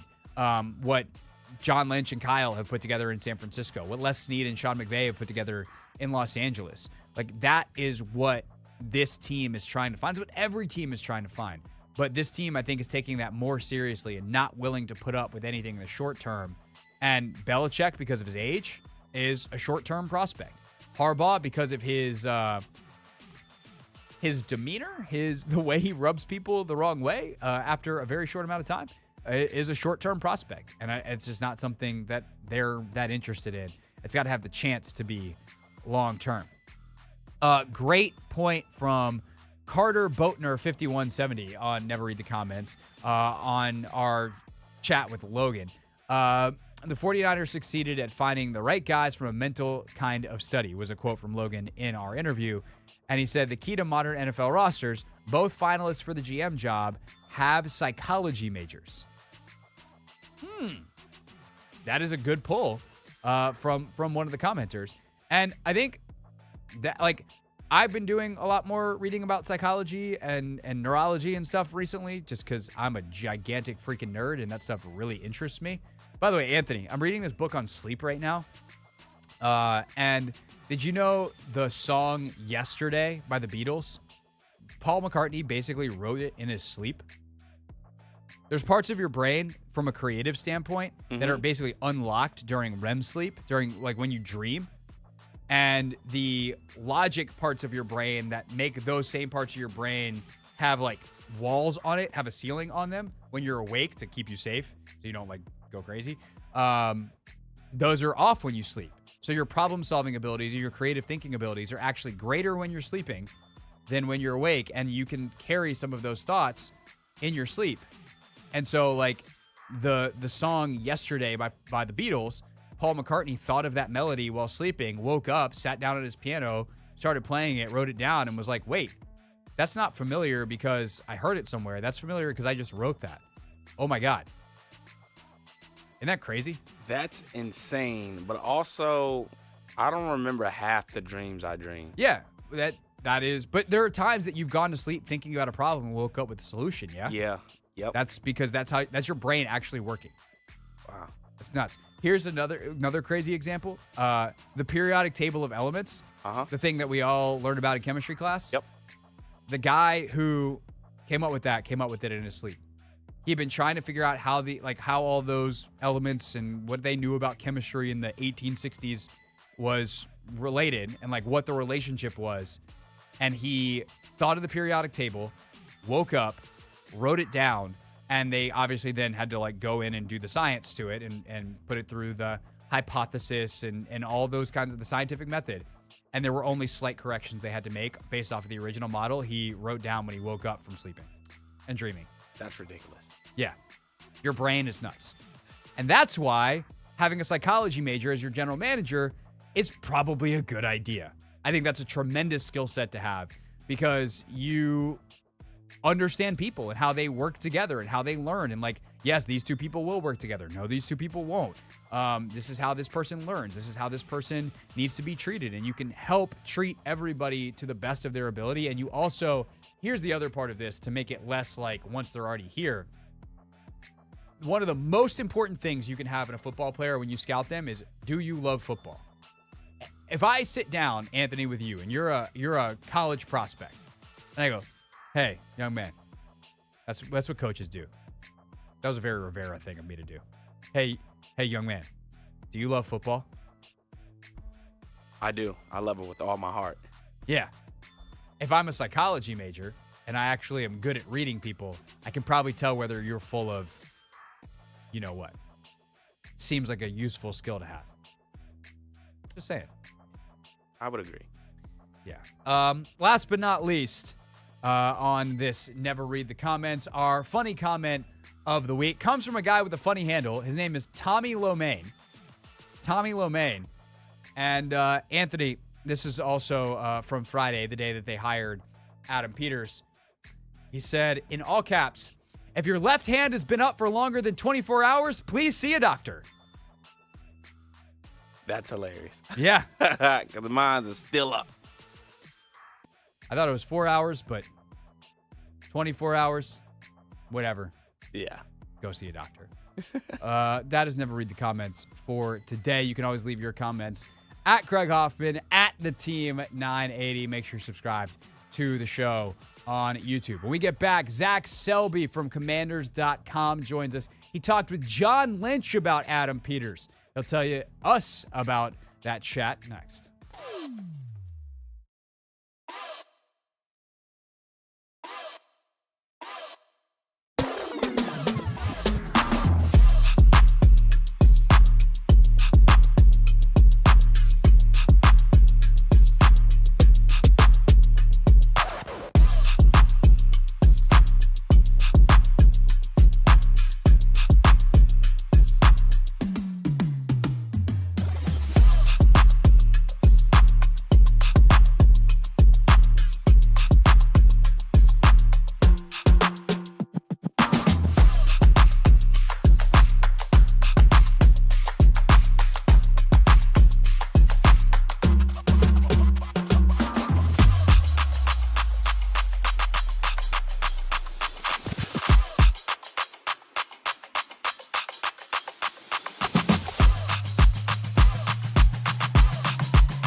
It's the Hoffman Show. We're on the Team 980. We're always live as well on the free Odyssey app. Coming up in a little bit, we will talk about the big NBA trade today. Pascal Siakam headed to the Pacers for a ton of picks. Worth it for Indiana? Yes, no, why not? And the Wizards. We haven't really talked about the trade they made over the weekend either, so we'll get into that coming up throughout the final hour of the show. But first, I'm very excited to welcome our next guest in. Great dude. Get to see him all the time out in Ashburn and at FedEx Field. Always great to catch up with him. And he wrote a really, really great piece for Commanders.com about Adam Peters, but not from him sitting down and talking with Adam. Our guy, Zach Selby, got a call from John Lynch. Yeah, that's right. Adam Peters' former boss, the president of football operations out in San Francisco. And the nuggets in this story are fantastic. So with that, we bring Zach onto the show now. Zach, what's up, man? Appreciate your time. Yeah, hey, appreciate you having me on. I mean, honestly, it was a little bit of a surprise I was even able to talk to him. You know, Sean DeBarbieri, our director of PR, just sent me a text random. I was like, hey, John Lynch is able to talk to you in like a couple of days. I was like, wait, excuse me, what? So I had to like scramble to like come up with some questions. But yeah, it was a great conversation to get to talk to him and get a chance to know a little bit more about Adam, not just, you know, what he's able to do with the Broncos and the Patriots, but how he's able to build that great roster over there with the 49ers. Yeah, and I thought what's been so cool that for me at least the last week or so, like we were lucky enough to have Scott Pioli on the show on Friday, who gave Adam his first job in the league, and he kind of told that story. And then you got kind of the Broncos and then Broncos to 49ers part of his bio down in some more detail. Can you relay that story for us and what it was like to hear it from John Lynch's mouth of how, you know, they wind up next to each other in the draft room, and then John gets the job, and that, of course, in Denver, and then John gets the job in San Francisco and is like, I know what I need to do. Yeah, it's crazy how those situations always work out, right? So John Lynch had a little bit of a relationship with John Elway, and they kind of started to get to talk about how he would want to be in the front office a little bit. So he started out with just evaluating the safeties, then the defensive backs, and then all of a sudden he's in the third year of them getting to kind of ease him into the front office process. He's in the draft room with the Broncos, and he happens to sit down next to this dude named Adam Peters. And he just immediately became impressed with him, and they started hitting it off pretty well. They had a lot of the same philosophies on how to build rosters. They liked the same kind of players, and he was really impressed with Adam, and not just because of his football acumen, but also the way he was able to stand up and with some conviction for who he believed was going to be able to help the roster. He even stood up a lot to John Elway himself. To have a Hall of Fame quarterback standing opposite of you and telling you, hey, like tactfully, I think we could maybe go in a different direction. Maybe this guy could help us out in a different way than what you're thinking. That takes a lot of gumption, is what John Lynch had. And whenever Lynch got the job with the 49ers, he knew immediately, I need to have Adam Peters on my staff because of how smart he is, how collaborative he is, and just how much conviction he has about his players. And obviously, you see the results, right? They've spoken for themselves. I mean, playoff appearances, Super Bowl runs, all that other stuff, because those two have just been so much in lockstep. And Lynch calls him his right-hand man for a reason. I mean, those fingerprints are just as much on the roster as much as Lynch's is. This would not normally be the second question, but I don't want to forget it at the end. Was there any point in the call where Lynch is like, I don't know what I'm going to do? Like, how do they, this is not the most important thing here, obviously, but like, is Lynch nervous about losing Peters? He definitely didn't sound like it. If anything, the entire theme of that whole conversation was how deserving Adam was of the opportunity, because he said he's very proud of Adam because of what he's been able to do.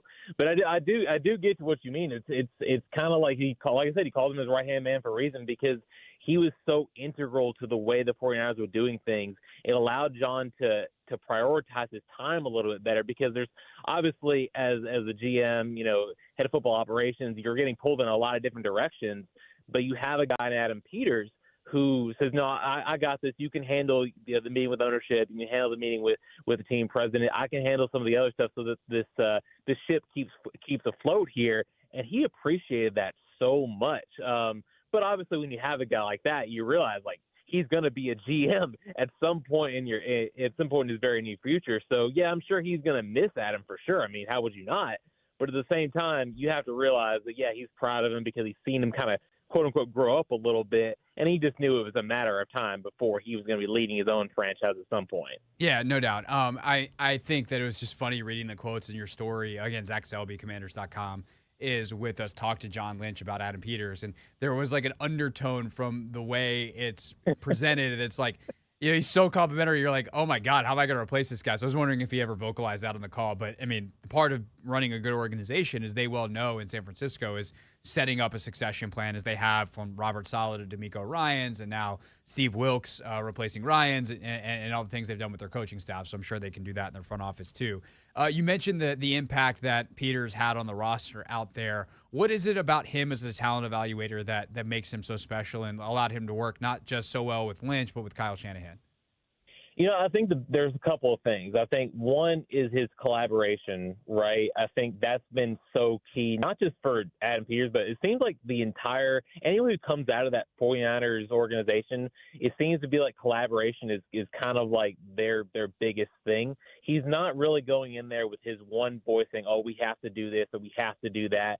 It seems like all of his opinions are coming from, it's like an amalgamation of a lot of other opinions that he's gathered throughout his process to say, okay, this is what we need to do because we all agree this is how things need to be done. It kind of reminds me of something that I actually heard that you and Logan Paulson talking about on the Take Command podcast about how Kyle Shanahan is very much like, okay, yeah, like if you're going to bring something to the table, yeah, like we'll listen to you, but you need to make sure you're backing it up from something. And definitely Adam has that ability, but I also think his ability to relate to people, I think, is a kind of an underrated quality, right? Because yeah, you know, the NFL is a business. Like players all understand that their value is going to be determined by how much they can help the football team win, and if not, they're not going to be there for very long. But at the same time, it seems like Adam knows that athletes are people, and that he doesn't just treat them as a commodity. He definitely treats them as almost like kind of a quasi partner in this, because they're all working towards the same goals. And one of the things I liked about whenever John Lynch said this is that Adam has a way of being very blunt and saying, okay, this is what we need from you. This is how we're going to get this done. This is why we think you're going to be valuable. And it's very upfront and honest. And there's not a lot of flowery language to it, but I think players appreciate and respect that. So I think it's a combination of a lot of things. I think it's ability to collaborate with the scouting department. I think that's been pretty key. That's why he's been able to be so successful in evaluating late round talent. And also, like I said, his ability to just relate to people, let them know that they are human beings, that we're all working towards this one thing. He's not just some face out there that is kind of giving down directions on high. He's interacting with people and players. He's telling them exactly how they're going to be helpful in the grand scheme of things. Yeah, no, I thought that was a great anecdote because I think people hear sometimes like, oh, he's a great people person. It's like, okay, like this is football. These are men, blah, blah, blah. And you get kind of that stuff. And it's like, no, like the way he goes about it is exactly that. Like he's blunt, he's honest, but he's like actually honest, not fake honest like you get in a lot of work situations, period, nevertheless, in the NFL. You mentioned his relationship with the scouts, which is something else I wanted to ask you about that Lynch touched on in your piece. When they got to San Francisco, apparently they I guess inherited a lot of the scouts and wound up keeping a lot of them. What was that part of the conversation like? Because that is obviously what is going to happen here. As for fans that don't know, like scouting Black Monday is the day after the draft. If you are this far into your draft process, your scouts are going to stay the same, even if your GM does. So being able to work with them, even if it's just for a year, is incredibly important. So what kind of experience does Peters have to draw on from what he and Lynch did in San Francisco when they got there in 2017? Yeah, I mean, you know, one of the things that John was saying was that they were very impressed with the scouts that they kind of quote unquote inherited, as you said. But you know, they're obviously great talent evaluators, but they all needed a big direction because obviously they're going in a very different direction than what the previous regime was going through. So that's where Adam really came in, right? He kind of gave them a lot of very clear direction on what he and John really wanted in players, what kind of qualities they valued, and who the players were that had those values that they could add. And I think that's where his ability to relate to people comes comes in very well. They had very clear direction on how they wanted to structure the roster. I mean, because just because I guess it's not the same as assistant coaches, right? It's not like, oh, they fit certain schemes or they fit certain things. No, they evaluate who you tell them to evaluate, and then they give you a report. And that's that. They're only as good as the certain qualities that you tell them that you want. So again, when you have a guy like Adam who is very clear and blunt about what he wants and how he wants to create his vision into a reality, that allows for a better scouting process. So yeah, he's going to be inheriting some different scouts that Ron Rivera had kept from the previous regime as well. But yeah, I think they're going to have a very good idea about what Adam wants in terms of what this, and the new head coach, whatever they're going to build this thing that it ends up being at some point in the near future. Yeah.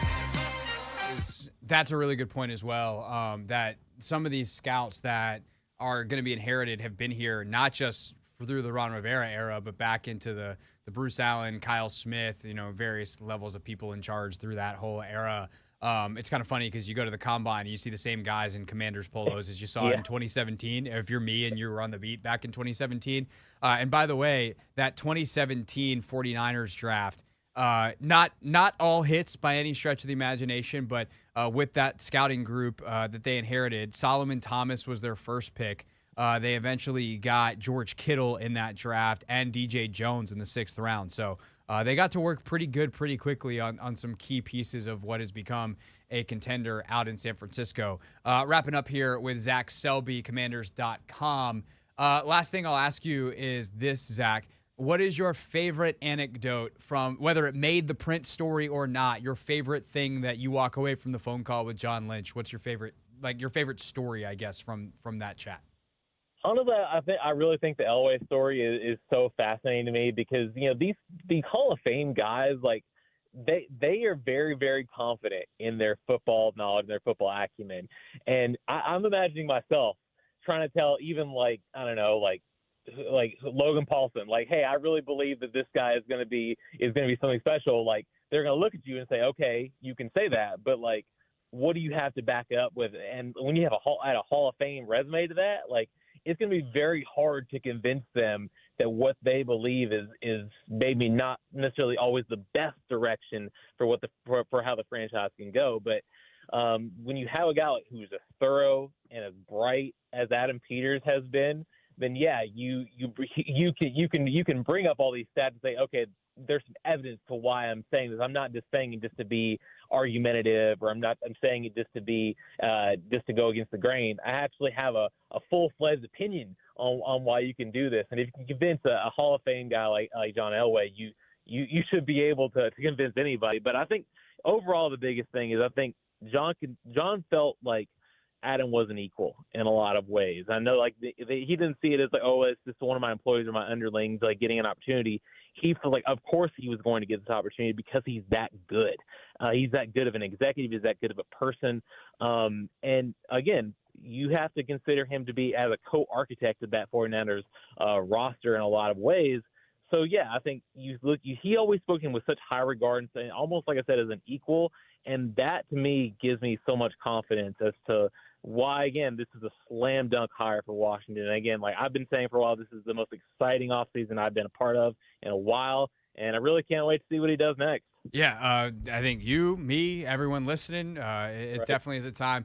I was just talking with a buddy of mine in the commercial break, and he's like, they've given me a reason to have hope again. Hope can be a dangerous thing, but it's better than the alternative, which is having none. Zach Selby with us from Commanders.com. I'm serious. This piece is really, really good. The quotes from Lynch are phenomenal. It is worth a read at Commanders.com. And Zach, any chance we have to have you on the show is always a great one. I don't know the next time I'll see you. I guess probably the head coach press conference. Hopefully I'll see you here in a couple weeks whenever that happens. Yeah, who knows? But yeah, it's always great talking to you, Craig. We'll see you again soon. Indeed. All right, Zach Selby, everybody, with us here on the Hoffman Show. When we get back, a couple more thoughts on this article because there's really some great quotes from Lynch. So I'll hit one or two more of those quickly. And then at 6:30, talk about the big NBA trade today. Pascal Siakam off the trade market, going from Toronto to Indianapolis. That's all still to come on the Hoffman Show.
Reaction to the day's big NBA trade coming up in just a few minutes. Right now, though, wrapping up the Commanders talk for the day, pretty much. I mean, it is 6:23 on a show that goes until 7 p.m. This, of course, the Hoffman Show on the Team 980, always live as well on the free Odyssey app. So one of the anecdotes that Zach Selby, who just joined us, shared from John Lynch from Commanders.com that I thought was super interesting, Ant, was one that he mentioned in our interview where he's talking about, if Lynch had to go do something with ownership, that he trusted Peters to kind of take on the process and do whatever needed to be done on the scouting side of things that day. And the reason I think that struck me is because when Peters spoke on, is that yesterday? Oh my God, was that yesterday? Yeah, it was yesterday. 78 days ago yesterday? Yep. Ugh. What is time? Does it feel like a Wednesday today? No. It doesn't. No. Honestly, I can't think about much else other than the words that are about to come out of my mouth and the fact that I'm hungry. Anyway, yesterday, but he talked about how, we're going to have a process.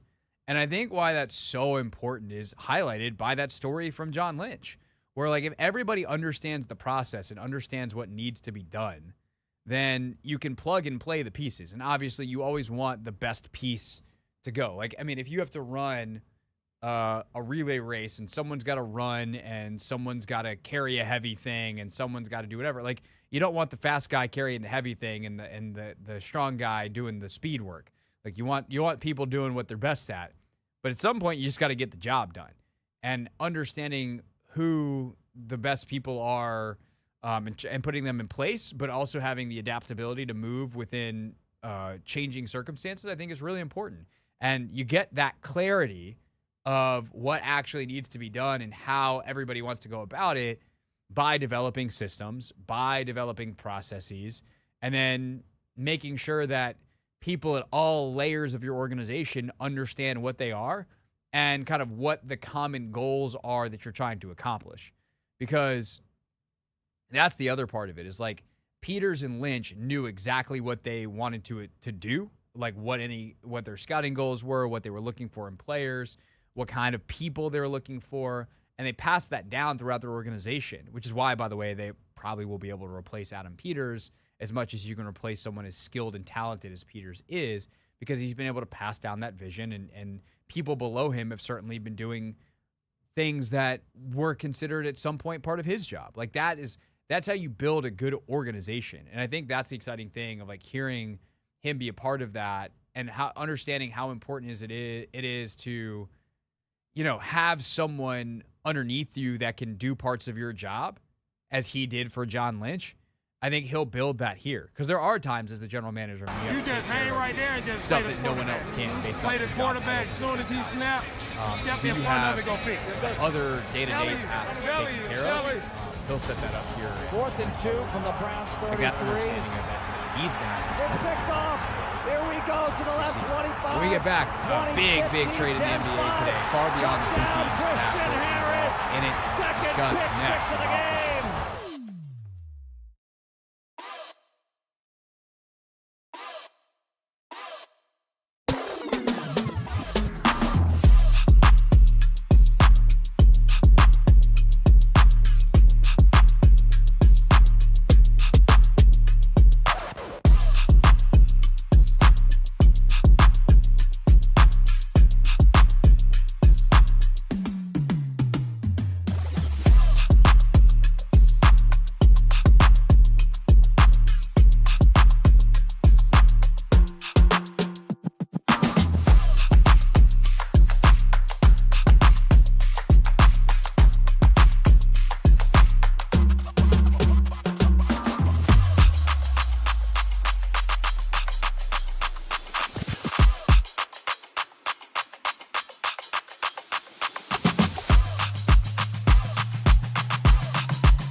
Hoffman Show. We're on the Team 980. We're always live as well on the free Odyssey app. Anthony, can you believe we do this every day?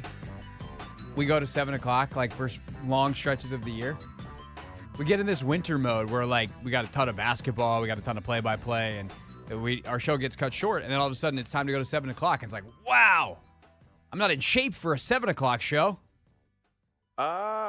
Getting back into it, bro. Yeah, I think the start of the new year has been, we've been hit with a lot of, mixed weeks.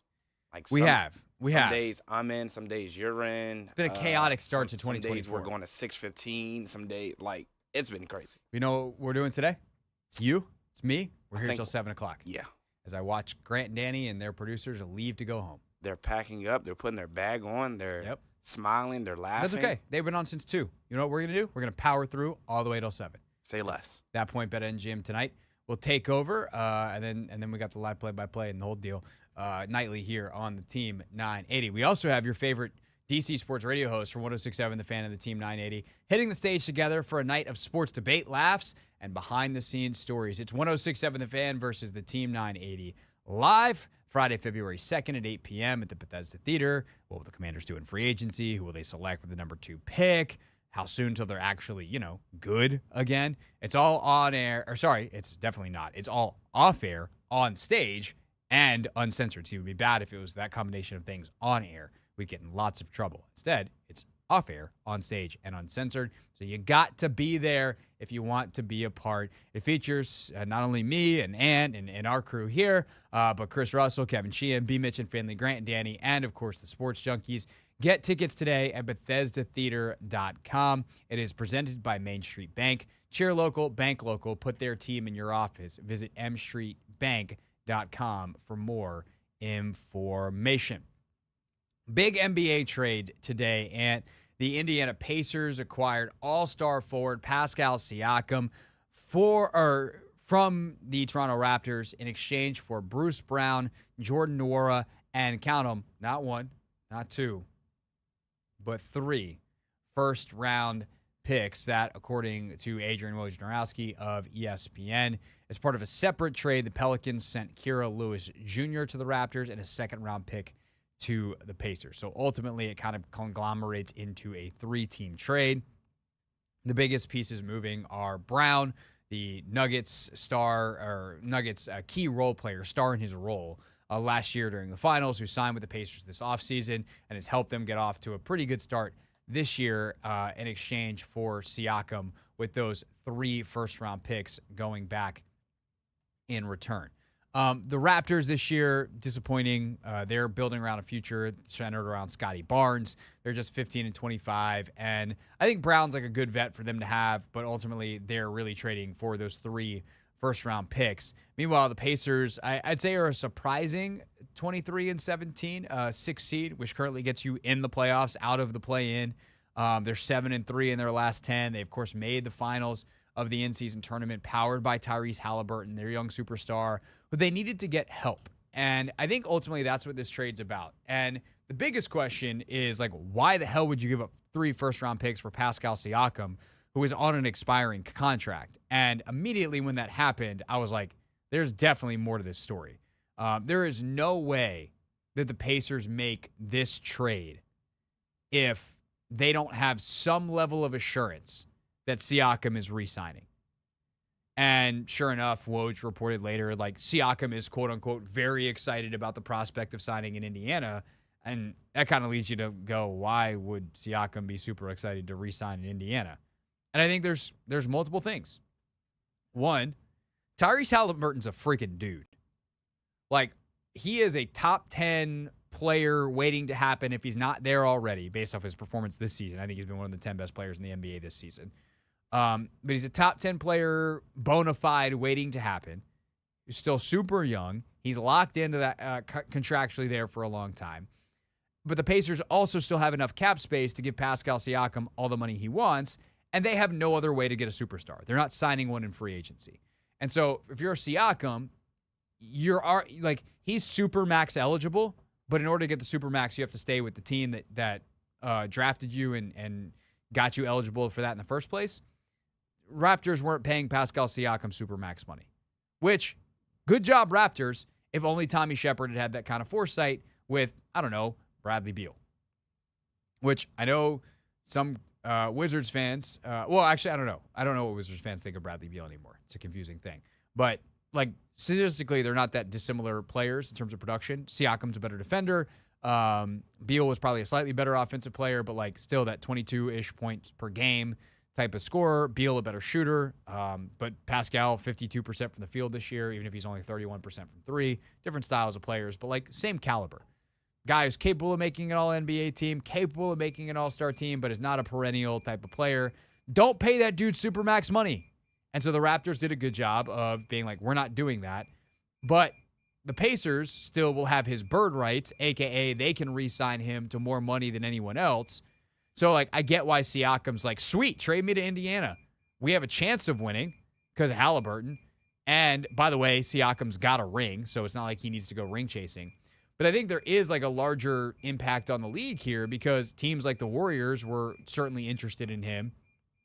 And now all the other contenders that hope to trade for Siakam, even if it was a rental in an attempt to extend a title window or solidify their title chances, he's off the market. Like the best player that I think was available for trade this trade season, if you will, is now done. And the price, I think, was a lot higher than people expected. 3 firsts for Pascal Siakam is a big freaking price if you're the Indiana Pacers. Yeah, I just don't think the Pacers are too worried about those first-round draft picks. And to be honest, I think it's a win-win for both teams. I think the Raptors, they were in an area where they weren't really going too far. So I just think, the trades that they made already for Quickly and R.J. Barrett, to side with Scotty Barnes, that's their nucleus that they're going to use, build towards the future. Now with those first-round picks, they're going to put a lot of young talent around those 3 players, and we've sort of seen that with the OKC Thunder, with Shea. They got Shea, and guess what? There's a whole bunch of young talent that he's going out there and making better. So I think for the Raptors, I think they're just getting ahead of the curve and, trying to build for the future. Now with the Pacers, those first 3 first-round draft picks, they don't really mean that much to him just because if Siakam does re-sign there and you already have Tyrese Halliburton, who's only 23 years old. I know, it's crazy. He's young, man. So you're going to have those 2 there, 2 all-star caliber players, to build around. I think where they are right now, somewhere at the top of the East, Halliburton, he's out for a little bit because he has an injury to his hamstring. Right. But once he gets back into the swing of things, if you already thought, their fast-paced offense was a problem, which you add Siakam to the equation, now you got 5 guys, or I guess 4 guys. Turner, to an extent, can push the ball as well. But I think it just adds to, a high-scoring affair that they already have there in Indiana. I agree. And the other thing that I think is pretty fascinating is, like, they need defensive help. Like, they are 1 through 5. Terrible defensively. Mm-hmm. They are Wizards-esque defensively. I mean, sorry, but like not that bad, man. We've given up the most 140-point balls all. I promise you. Oh no, they definitely have. But like, hold on, the Pacers have the best offense in the league. Yeah. They're averaging 125 points per game. Defensively, they are the 3rd worst defense in the league. The Wizards are giving up 125 a game. The Hawks are giving up 123. The Pacers are giving up 123 as well. Wow. Now, part of that is they play at the fastest pace in the league. So as the Wizards are right there with them. So like part of that, if I look at points per game, like obviously they're giving up a ton, but like you can't win that way. You can't win in the playoffs that way. And Siakam gives them, I think, a couple of things that are really, really, really important. One, he's a wing that can guard, and like, if you want to be for real in the playoffs, having one dude who can guard the other team's best dude and make their job a lot harder and kind of bite off the head of the snake as much as you can, limit the head of the snake of an opposing team, I think is really, really important. So that's thing 1. 2, he's won a championship. He brings a know-how to a very, very young team that is built around Halliburton at 23, who doesn't have any playoff experience, or any real playoff experience, if he has any at all. I don't think he's made the playoffs yet. Benedict Mathurin and like some of the other young guys. They got the kid they drafted this past year in that trade, that swap with the Wizards, whose name I'm now forgetting, but Jarris Walker. Yes, Jarris Walker. Like those are the players that are meaningful for them in the future. And obviously Miles Turner has always kind of been floating around. It's like, are they going to trade him? Are they going to build around him? Like he's a good fit with Halliburton because of his shooting prowess. And by the way, that's an important piece because Siakam's not the greatest 3-point shooter. So you have a big out there that can shoot the 3. You get the spacing. Siakam can be a cutter and a slasher, and the spacing's not all jacked up. But also, like, he can be someone that's a bit of a mentor for Halliburton. Like, he can take on some of the face of the franchise stuff. He can be a guy that has the know-how and the professionalism to say, like, I know what it takes. Tyrese, let's do this. And so I think he's going to be part mentor, obviously huge contributor as a player. And they also have multiple first-round picks this upcoming year. And I think that what I read in Woj's story is the picks are 2 this year and 1 in 2026. So it's not like they're giving up picks in 2028, 2030, like some of these other teams are about to in the next 6 weeks. They gave up, they had extra assets, which allowed them to pile them into this trade. I will say, if I'm Bruce Brown, I'm probably pretty ticked off. Sign there for a reason in the offseason, and then you get traded. But I don't know. He could get traded again. If I was Denver, I'd try to get him back. That's just me. They could use him. They sure could. They could shore up exactly the Bruce Brown-sized hole that they have currently. By the way, what a game last night between the Sixers and the Nuggets. Joel Embiid, 40-10 in that one. Scored 10 straight points in the fourth quarter to seal it. Also, I something that came out today, I saw Chase Hughes post this on the Wizards trade from over the weekend. I did not realize that Isaiah Lively, who they traded from Detroit along with Marvin Bagley, who kind of got the headlines because he's a former top prospect and top 2 pick in the draft. Apparently, Lively and Jordan Poole are like best friends. They were together at Michigan. And so in the constant effort to... Come on, Livers? Yeah, Livers. Yeah, sorry. Isaiah Livers. Yeah, Isaiah Livers. My bad. Isaiah Livers, like, they were best friends at Michigan. Yep. And so, like, in the constant pursuit of reviving Jordan Poole's career, and, after the incredibly tough 18 months that he's had, starting with the punch and going through the rough season last year in Golden State and a rough start this year, he's been a little bit better as of late. Better is a relative term. Getting, like, this is a smart move from Will Dawkins to be like, yo, if we can get his best friend in here and, like, get his spirits back and get Jordan Poole back to feeling like Jordan Poole, maybe he'll start playing like Jordan Poole. Who cares if he's good?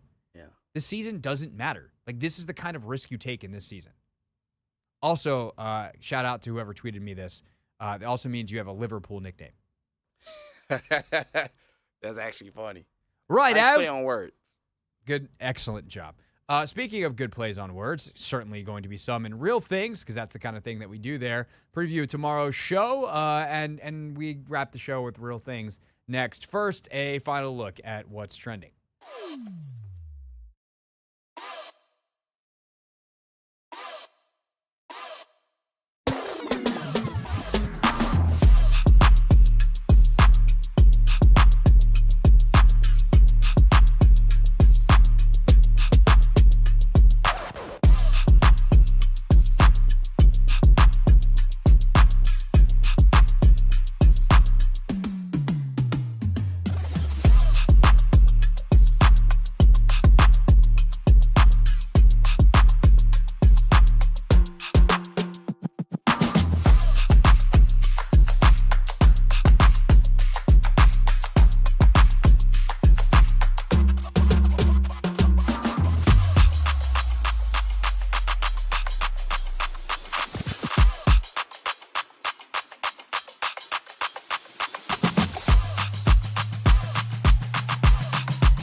Hoffman Show. We're on the Team 980. Always live as well on the free Odyssey app. Wrapping up here on a Wednesday. Tomorrow, Thursday. Our buddy Mike Yam from NFL Network. I keep looking up on TV and seeing Mike. He's going to join us tomorrow at 6 o'clock, so pretty pumped for that. Anthony, anything else we have tomorrow? I mean, we'll probably do tiers in a different way. Yeah, we did that last week, which I think went well. I'm trying to think back. I don't think we made any huge mistakes. I think based off the teams you guys had, like you broke it down into like 4 different categories. Yeah, I mean we just reused the same tiers, but now the standard is a little bit different. And like in a way it is, but in a way it isn't. So we'll do NFL tiers tomorrow. Yammer at 6. Who's interviewing? Quinn interviews tomorrow. Is Morris tomorrow or Friday? Can you remember? I think Morris is tomorrow, and then Johnson's Friday. I know Johnson's Friday. Friday. Obviously these are all virtual interviews. We'll see the real interviews start next week in terms of in person, depending on the availability based off win or lose this weekend. Morris with the Rams is super interesting, so perhaps we'll get our friend Jordan Rodrigue, who covers the Rams for The Athletic. I'll see if she can come on the show tomorrow and talk about Raheem. I think she's just so fascinating to talk to anyway, because she's done so much writing and so much studying of how these organizations within the Shanahan tree have been built. She did the series The Playmakers over the summer. She obviously covers McVay each and every day.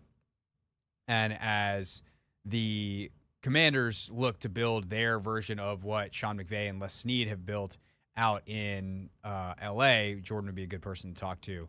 So we will. I'll see if we can get her on the show tomorrow.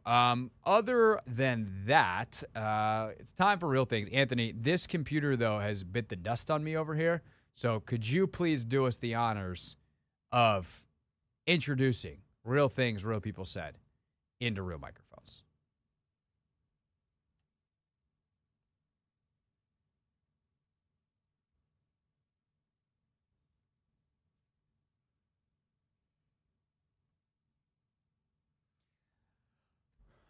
All right, this is just funny to get us started. A dip our toe in the water of real things, if you will.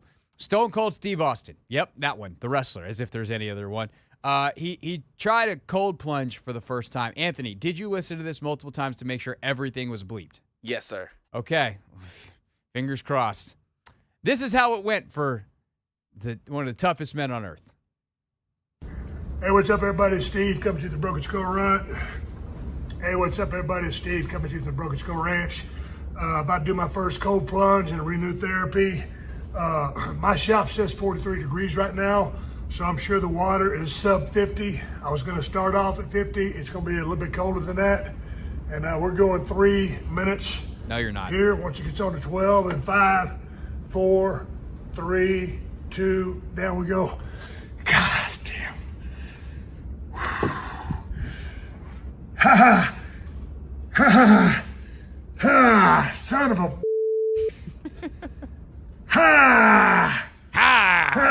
Ha! Ha! Oh, mother...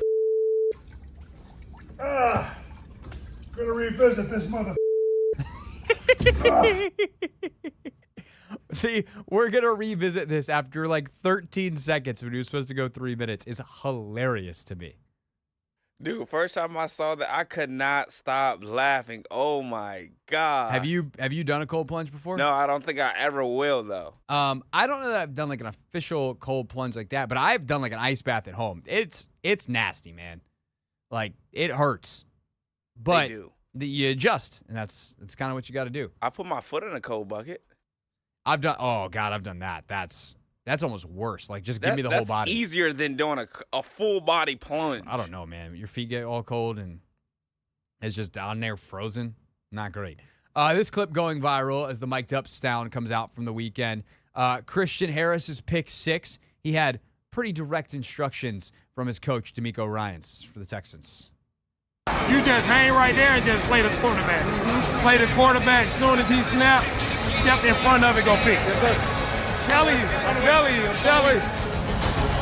4th and 2 from the Browns 33. It's picked off.